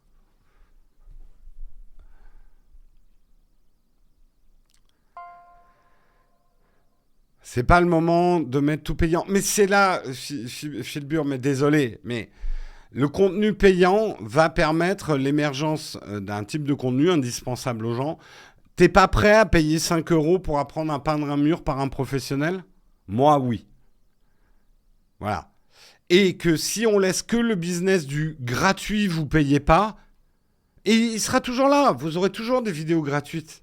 Parce que bien évidemment, un Michou va pas faire payer ses vidéos. C'est les tutos qu'on va faire payer. C'est autre chose. C'est le Michou des jeunes, pas le Michou des vieux, ouais.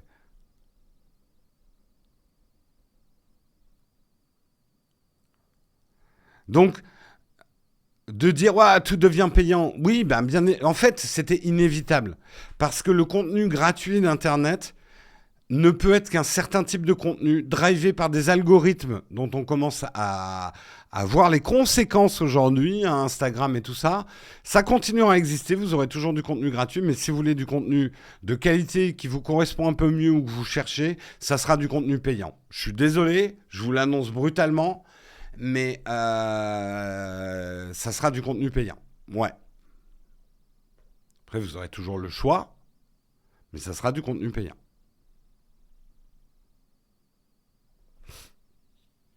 Voilà, voilà. Allez, sur ce, parce qu'il est quand même déjà relativement tard, je vous propose qu'on fasse une petite tartine où je vais surtout prendre vos témoignages sur le new normal. Qu'est-ce que c'est que le new normal? Je vais vous expliquer ça. Ça va être dans la tartine, mais avant la tartine, j'aimerais quand même vous redire d'abord un énorme merci aux contributeurs Supermaz 2018, Magic Carp, le Guy Tounou 69, Girvan, Muchu, Squenzo, Golden Rule, Eric Tech, IMAX, Pixel Gourmand, Léo RGS, Sebaz, Realtor, Arnaud, John Duff, Poirot Farsi, Cialo, Lunita TV, CGA B89, Chemical Gamer 1, Blackbeard Studio, Steve avec plein de chiffres derrière, Nizarkani, CH Prez, Creatix, TLM Aventure, ça régale ce matin, John Zezer 05, Webinou, Old Grimoire, Beat 42 Musique, Orantino, Dimitri Riange, Bourzouf, Doudidou, Tout in Love. Je crois que je vais aller jusqu'à Vluna. J'espère que Ah non, ça va encore plus loin. Pires Dinis, Vluna, Kaelna, Filrin, 510. Bref, c'est trop long ce matin, mais un grand merci à vous tous les contributeurs, grand merci à tous ceux qui ont contribué, et vous pouvez le faire aussi, surtout si vous avez Amazon Prime, vous pouvez très facilement, en cliquant sur la case s'abonner, au lieu de devoir payer l'abonnement, vous pouvez cocher la case utiliser mon Amazon Prime pour m'abonner à Nowtech. Ça vous permettra d'avoir les replays instantanément après la fin de l'émission sur Twitch. Je rappelle que les replays instantanés sont réservés maintenant aux contributeurs, mais, je le rappelle, parce que certains n'ont pas bien compris, nos replays restent gratuits. que ce soit en podcast. Alors, on a des problèmes techniques en ce moment avec les podcasts, mais vous le retrouverez, nos replays, gratuitement sur YouTube. Le seul truc, c'est qu'ils ne seront dispo qu'à 21h. Le mug du jour sera dispo à 21h en replay gratuit sur YouTube. Voilà. Et ainsi que le podcast. Par contre, si vous êtes contributeur, vous aurez ce replay gratuit plus tôt, soit sur Twitch, directement si vous êtes Prime ou Subber sur Twitch, soit si vous êtes Patreon, YouTube Member, etc., il faut aller sur le Discord pour récupérer le lien. Je sais, c'est un petit peu compliqué, mais on ne peut pas faire autrement. On utilise plusieurs plateformes de crowdfunding, plusieurs manières de diffuser. Donc forcément, on ne peut pas tout faire cohabiter dans un truc simple. Voilà. Voilà. C'était cocher la case, voler de l'argent à Jeff. Tout à fait.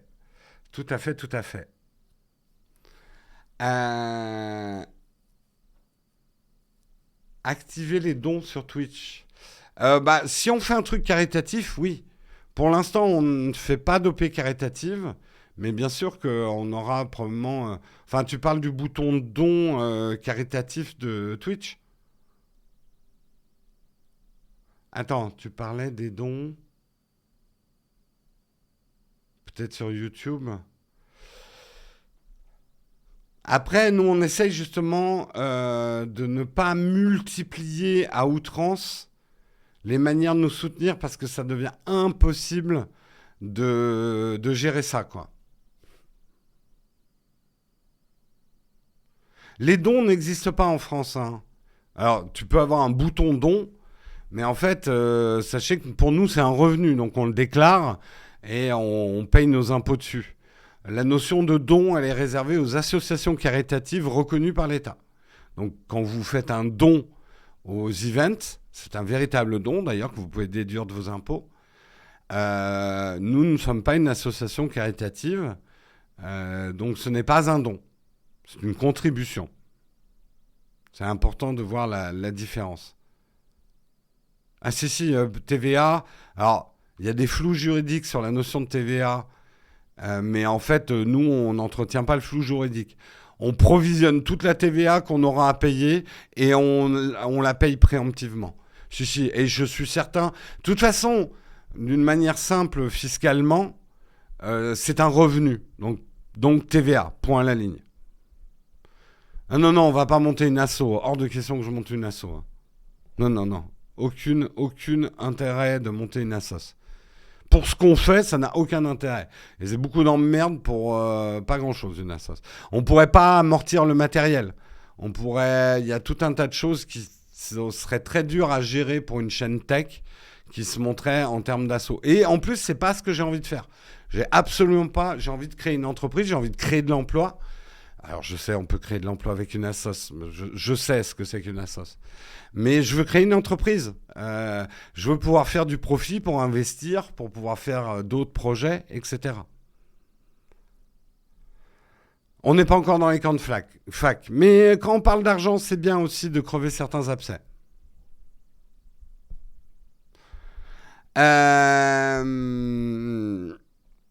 Bref. Si vous voulez, alors je ferai un camp de fac spécial administratif compta un jour. Hein.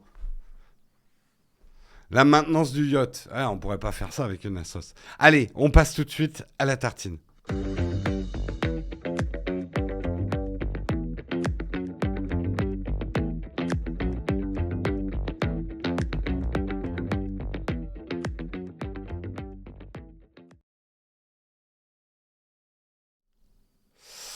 La tartine aujourd'hui, je voulais vous parler, qu'est-ce que c'est que ce new normal? New normal, bon, c'est un terme, mais en fait, le new normal, c'est un peu l'évolution de notre rapport au travail qui s'est accéléré, qui a commencé. On va dire le new normal, quelque part, pour moi, commencé avec Internet, l'arrivée d'Internet dans notre travail, et a subi une accélération fulgurante avec les crises du Covid, Le new normal au travail ne se réduit pas à la mise en place du télétravail. Il s'agit d'une véritable reconfiguration des pratiques du travail qui trouve ses racines dans les évolutions progressives des modes de travail depuis une vingtaine d'années. Néanmoins, son déploiement brutal et quasi généralisé à la suite de la crise Covid montre que les règles actuelles posées dans le travail sont inadaptées. Et c'est de ça dont je voudrais parler. Alors, pour un peu traduire les choses, ils ont fait dans cet article un sondage, l'Observatoire du New Normal au travail, qui a été créé avec DataWrapper. Les réponses à l'affirmation, en tant qu'entreprise, en début 2022, le New Normal au travail, je le vis bien. Donc, votre travail, le New Normal, donc mélange de télétravail, de nouvelles manières de travailler, d'implication même dans son travail. Sachant que le New Normal, pour moi, la différence fondamentale du New Normal, c'est qu'on va plus vous juger sur les résultats de ce que vous faites que sur votre manière de faire. Parce que par exemple, quand vous êtes en télétravail, on ne va pas regarder votre manière de travailler. Et peut-être que vous n'avez travaillé qu'une heure pour faire le truc et que vous n'êtes pas resté toute la journée au bureau à faire beaucoup de visites à la machine à café pour sortir le même résultat. Donc on va vous juger, mais parfois on va vous juger plus durement.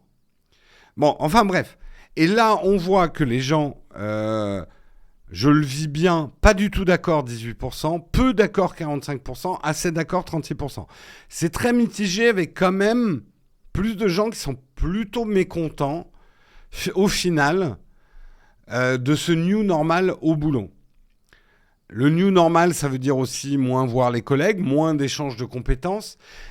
Et c'est là où moi je me retourne tout de suite vers vous. Comment vous vivez actuellement ? Alors, tout le monde n'a pas des boulots avec du télétravail. Pas la peine de me le dire, je sais très bien qu'il y a des boulots qu'on ne peut pas télétravailler. Mais ceux qui ont des boulots dans des bureaux, dans des entreprises, qui ont basculé dans le new normal, comment vous vivez les choses ? Samuel, très bien. Sondage. Je fais un sondage. Effectivement, c'est pas une mauvaise idée. Il est où mon outil de sondage ? Il est là. Ça fait longtemps que je n'ai pas tapé un sondage. Hop, nouveau sondage. New normal. Normal au boulot.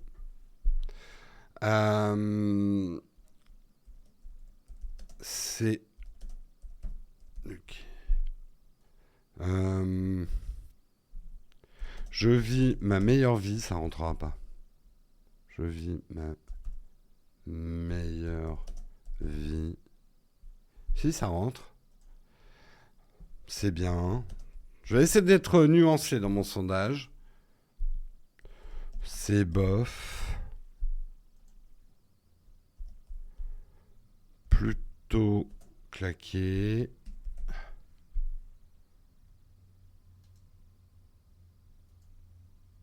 C'est de la merde.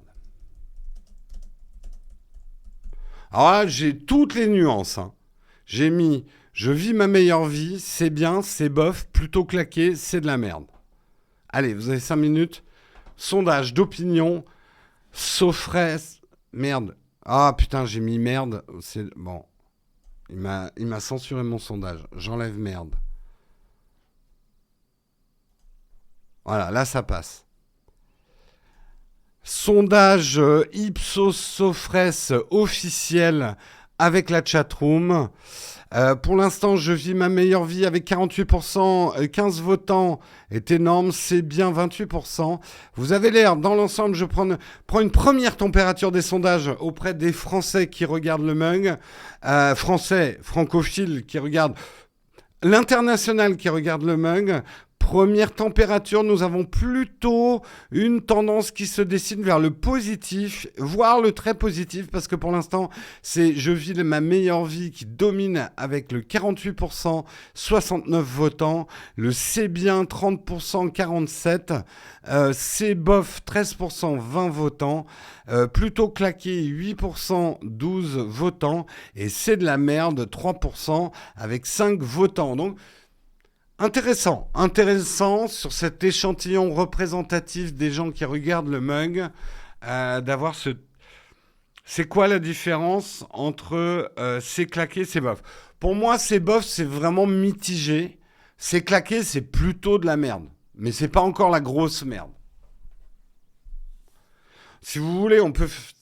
Le problème, c'est que dès qu'on met des nuances dans un sondage, les gens ne sont pas d'accord avec les nuances. Si vous ne mettez pas de nuances, ils disent ah, il faudrait rajouter des nuances.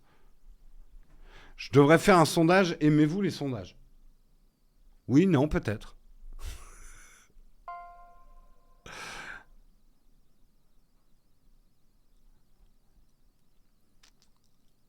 Petit tabouret du 50. C'est toi que j'ai croisé à Vannes samedi? J'ai croisé des gens, je ne sais pas s'ils regardent le mug. Le new normal, je l'ai défini déjà. Le new normal, c'est notre nouvelle manière de travailler. Le télétravail en fait partie, mais pas que. Faire une vidéo sur les sondages. Ouais.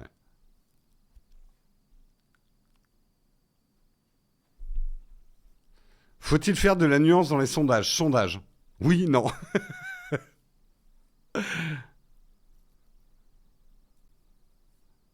Je suis bien content de faire du télétravail quand je vis à 80 km du bureau. Ouais. Alors après, tout dépend aussi du télétravail. Euh, Moi, je suis personnellement, je vous le dis, parce que j'ai besoin quand même de voir les gens au bout d'un moment. Même si je travaille, Cédric, qui s'occupe de la partie commerciale, c'est quelqu'un que je n'ai vu que 2 fois dans ma vie. Ça fait 12 ans qu'on se connaît. Il est à Toulouse. On est en télétravail très naturellement depuis 12 ans. Il s'occupait déjà d'une partie commerciale chez No Watch. Donc je peux travailler avec des gens que je vois jamais. Mais je suis quand même content d'être dans un métier où on est au moins obligé de se rassembler pour faire des tournages, etc. Là, moi, c'est mon avis personnel. Tu nous as croisés en voiture, d'accord.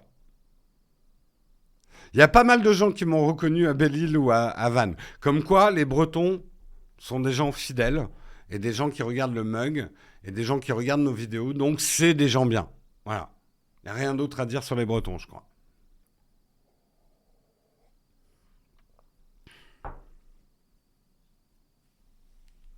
Alors, on était en vacances à Vannes pendant 2 semaines, mais ça, c'était il y a une semaine, mais on y est retourné ce week-end.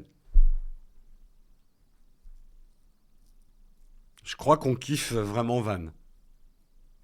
Je n'irai pas plus loin. En fait, Cédric, c'est son ami imaginaire. En fait, je me suis créé un double maléfique pour gérer tous les problèmes d'argent. Il s'appelle Cédric. Moi, je suis innocent. Les sponsors, c'est pas de ma faute, hein. C'est la partie commerciale de Nowtech, le problème. Les mauvais sponsors, c'est pas de ma faute.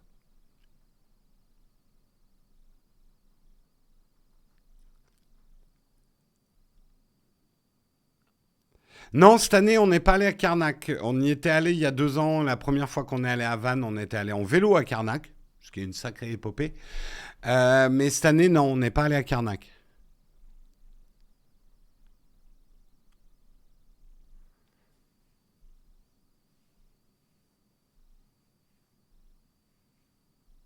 Le full télétravail plus problèmes familiaux, l'enfer sur Terre. Certains d'entre vous le vivent mal, hein, le télétravail. Hein. C'est pas la panacée pour tout le monde. Hein. Moi, je pense, d'abord, ça dépend du boulot que tu as à faire. Vraiment, moi, je me mets en télétravail quand j'ai une vidéo à écrire. Donc, je vis ma meilleure vie à gagner le sondage. Hein. 45% quand même, vous êtes plutôt très positif sur le new normal.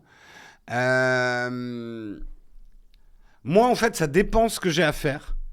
J'ai la chance d'être dans le patron et globalement, dans ma boîte, on ne demande jamais de compte à personne. Tout le monde décide de comment il veut bosser. Vraiment, enfin, peut-être que Guillaume, Karina et tout ça vous diront le contraire, mais je crois qu'on est une boîte super. En fait, je demande jamais aux gens d'être là, sauf si on a un tournage ou qu'ils doivent s'articuler avec d'autres personnes. À ce moment-là, oui, ils sont obligés d'être là.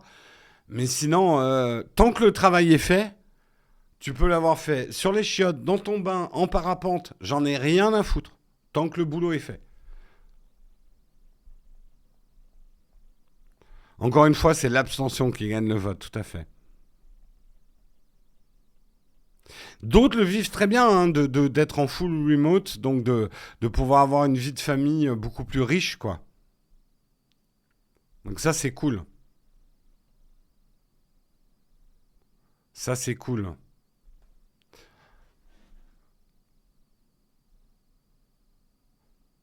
Moi j'aime bien hein, travailler chez moi, être au calme, etc., faire mon propre planning. C'est assez dur quand t'es le patron quand même parce que t'as pas d'horaire, t'as les horaires des autres. Je me bats pour pas qu'on bosse le week-end et les soirs chez Nowtech. Mais je me bats, hein. Et ça, vous pouvez le demander à Guillaume Carina. Bon, eux aussi, ils me font les gros yeux quand je fais des messages alors que je suis en vacances, mais ils ont raison. Je me bats pour qu'on préserve. On doit être la seule chaîne YouTube qui bosse pas le week-end, nous.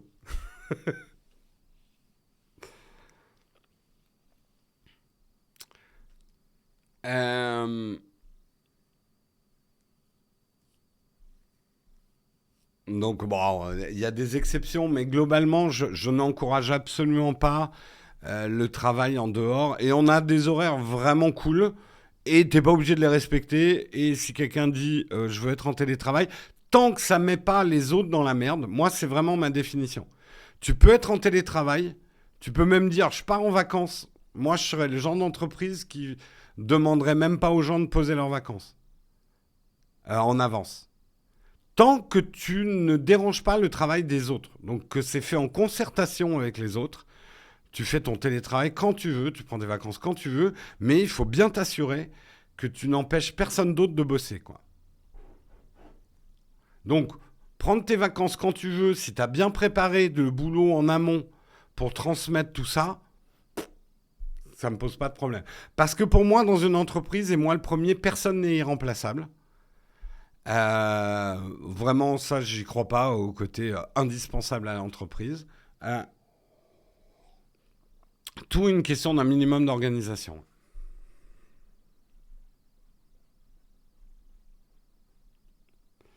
Chez Nowtech, on est entre 4 et 7. Ça dépend des activités. On a d'autres activités Nowtech que vous ne connaissez pas. La vente de drogue, dont je ne parlerai pas. Euh, Au sens large, on va dire Nowtech, on est 7, mais pas en permanence. Au sens restreint, on va dire qu'on est 4.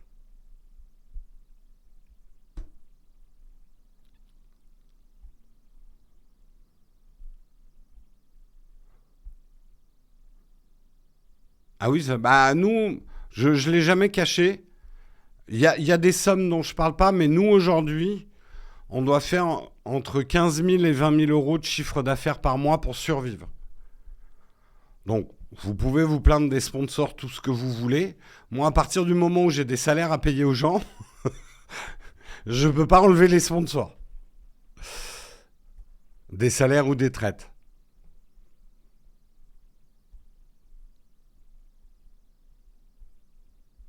On a d'autres activités rémunératrices. Oui, oui.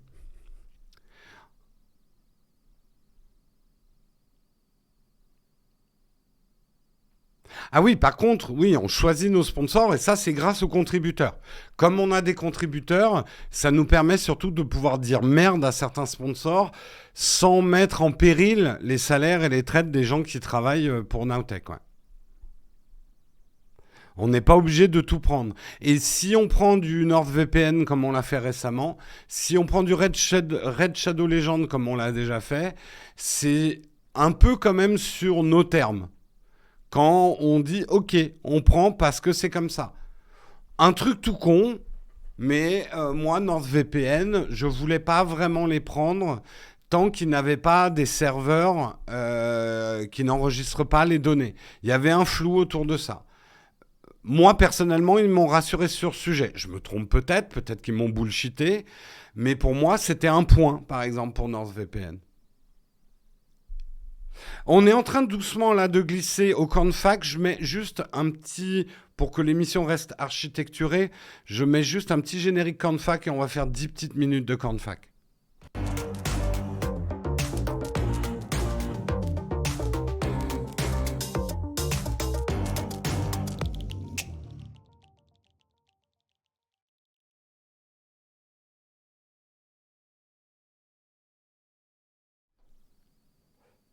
Merde, je suis pas sur la bonne caméra. Elle est un peu trop haute cette caméra. Il va falloir que je la règle un peu. Hop.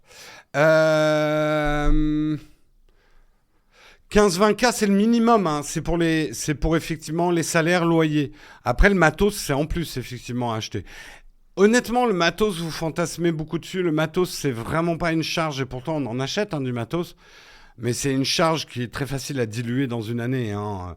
Un truc à 2000 euros, vous le divisez par 12. Alors qu'un salaire, où vous devez sortir 2 000 à 3 000 euros, plutôt 3 000 d'ailleurs, ça c'est tous les mois. Donc vous le multipliez par 12. Quand je dis les salaires sont beaucoup, les salaires et les traites, c'est ce qui coûte cher dans une entreprise comme la nôtre. C'est pas l'achat de matériel, j'ai envie de dire, c'est même pas le loyer, quoi.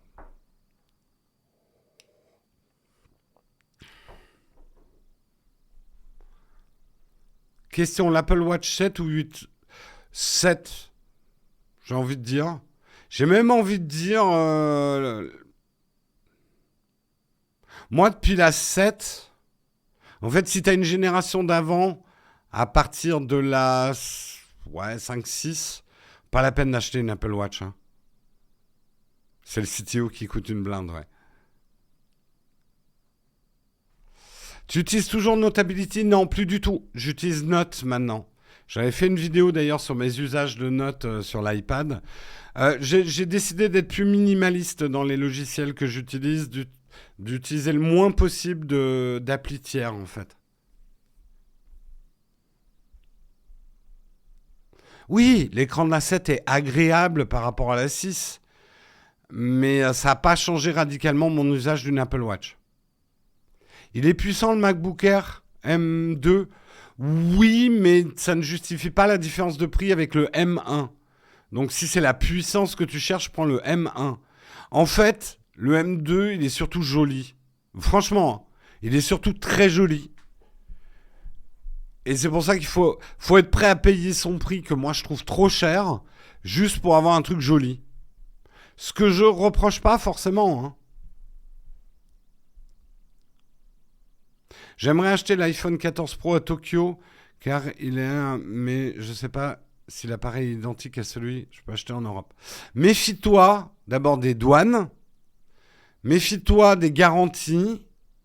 En théorie, tu auras un tiroir eSIM physique, donc cette année, ne l'achetez surtout pas aux États-Unis, parce qu'ils n'auront plus de tiroir SIM.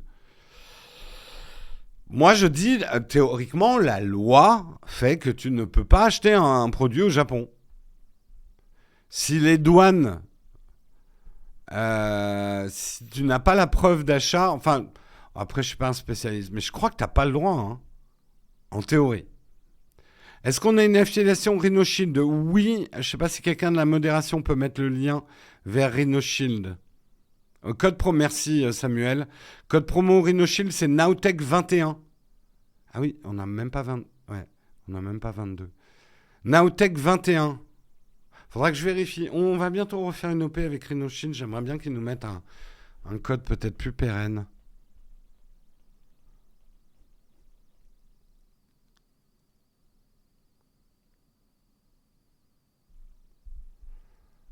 Bonjour Jérôme, je vais prendre une Apple Watch série 8, mais je ne sais pas si je dois prendre en acier inoxydable ou en alu. Et surtout, je veux un lien d'affiliation. On n'a aucun lien d'affiliation chez Apple. Donc si tu veux l'acheter avec notre lien d'affiliation, c'est chez Amazon. Déjà, soyons clairs là-dessus. Apple, on n'a même pas de lien d'affiliation avec Apple. Inox, si tu es quelqu'un qui a un boulot un peu physique, et quand je dis physique, moi par exemple, le fait même de bouger beaucoup d'objets et tout ça, je tape souvent la montre. Donc là, l'inox, ça peut être bien. Après, j'ai toujours eu des alus, mais tu vois, au bout d'un an, elles sont un peu rayées, un peu abîmées, mes Apple Watch. Donc si je devais l'acheter pour moi, ce qui n'est pas le cas, hein, mes Apple Watch, je les prends surtout pour la chaîne. Si je devais en acheter une pour moi, je la prendrais en inox et je la garderais au moins 4 ans.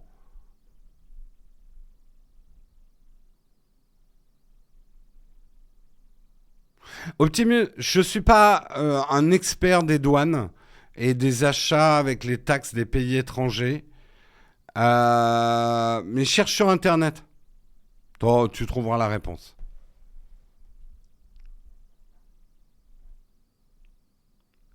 Hmm. Alors, je vais être honnête, même si on les a eus en sponsor avec Rhinoshield, mettre une coque sur son Apple Watch tous les jours, c'est un certain style que moi je ferais jamais. Ça m'est arrivé de mettre des coques sur mon Apple Watch si je sais que je vais faire un truc où je vais taper sur des rochers ou des trucs comme ça. Ou quand je suis voilà, en vacances, je sais qu'on va faire du canoë de mer. On va justement souvent s'accrocher à des rochers quand on arrive au bord ou qu'on va plonger dans des criques et tout. Là, je mets une protection sur mon Apple Watch. En fait, c'est rare que je pense à le faire, je vais être honnête. Oui, ça fait très Casio G-Shock, une Apple Watch avec une protection. Donc certains aiment le style, hein. Après, pour ceux qui cognent partout, c'est un peu pour ça que je veux faire un test de la Ultra. Bon, elle est à 1 000 euros, certes. Mais pour les casse-tout, est-ce que la Ultra, au-delà de ses fonctions d'aventurier, est-ce que c'est une Apple Watch qui peut servir à d'autres personnes que des aventuriers, ne serait-ce que par sa robustesse, en fait? Tes vacances ont l'air top. Oui, enfin, du canoë de mer, c'est bon, c'est pas du jet ski non plus, les gars, hein. Peut-être pas s'exciter sur le canoë. Oh, Jérôme, il est riche, il fait du canoë de mer. Les fant- Après, relativiste, ne nous moquons pas. Il y a des, et je ne me moque pas, je n'ironise pas, je suis pas là à vous faire une réflexion à la char à voile. Il y a des gens qui peuvent même pas aller faire du canoë de mer. Je suis pas en train de, mais juste pour dire, c'est pas le sport nautique le plus cher du monde, hein.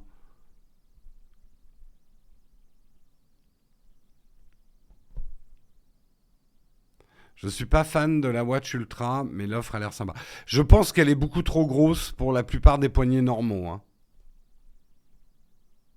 À quand les paddle now? Vous avez des idées farfelues. Moi, je veux bien vous faire des paddles, mais vous vous engagez à m'en acheter 1 000 des paddles par personne. Et là, promis, je vous fais des paddles.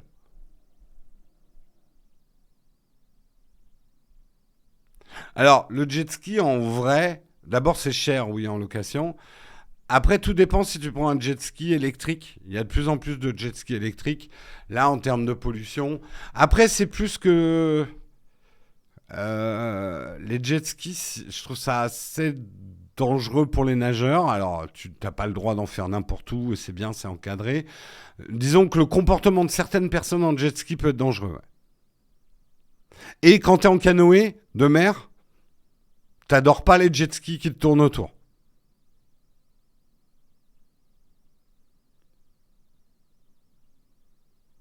La Watch Ultra, c'est un peu bling bling. C'est plutôt. Attends, tout à l'heure.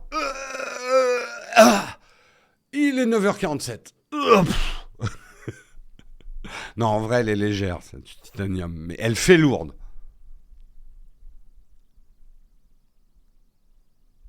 Je trouve pas qu'elle fasse bling bling. Elle fait plutôt. Disons que quelqu'un qui porte une Apple Watch Ultra et qui n'est pas un aventurier, j'aurais le même regard sur ces gens-là que des gens qui portent une montre de pilote ou de plongeur et qui ne sont pas des pilotes ou des plongeurs. C'est un style. Voilà. Je suis pas sûr que c'est un. Moi, le seul truc qui m'intéresse dans l'Apple Watch Ultra pour mon usage perso, c'est le troisième bouton. Troisième bouton, j'y vois déjà des fonctions que je pourrais programmer dessus.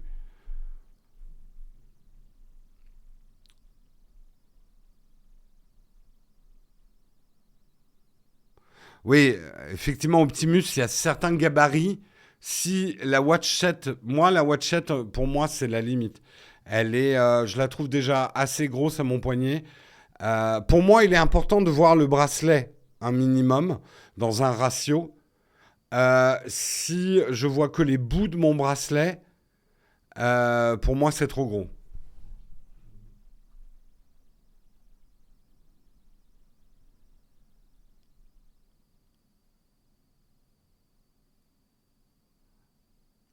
Alors que le flic, ça fait le job. J'ai pas compris la ref.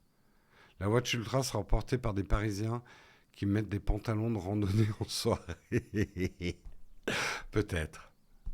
Mais pourquoi forcément des Parisiens?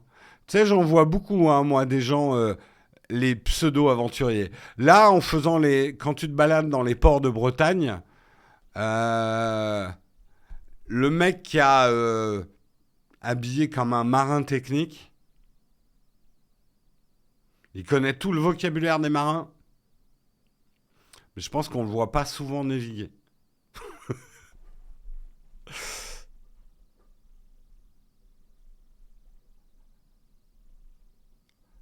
Et c'était pas des Parisiens. Voilà, c'est ça que je voulais dire. Non, non, je pense que le breton faux marin, il y en a, peut-être moins. En tout cas, le breton de mer, hein, je parle pas du breton de terre. Le marin d'eau douce.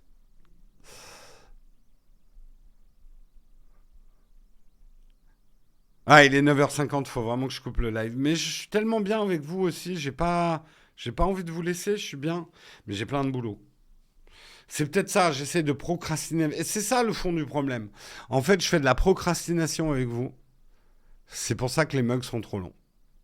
Normalement, on devrait faire qu'une heure et demie, hein. J'ai encore dérapé ce matin. Ouais, l'écran de l'Ultra, de l'Apple Watch Ultra est renforcé par rapport au 7 ou 8, c'est du saphir. Disons que ça sera la même qualité que si tu achètes une inox qui a le verre saphir.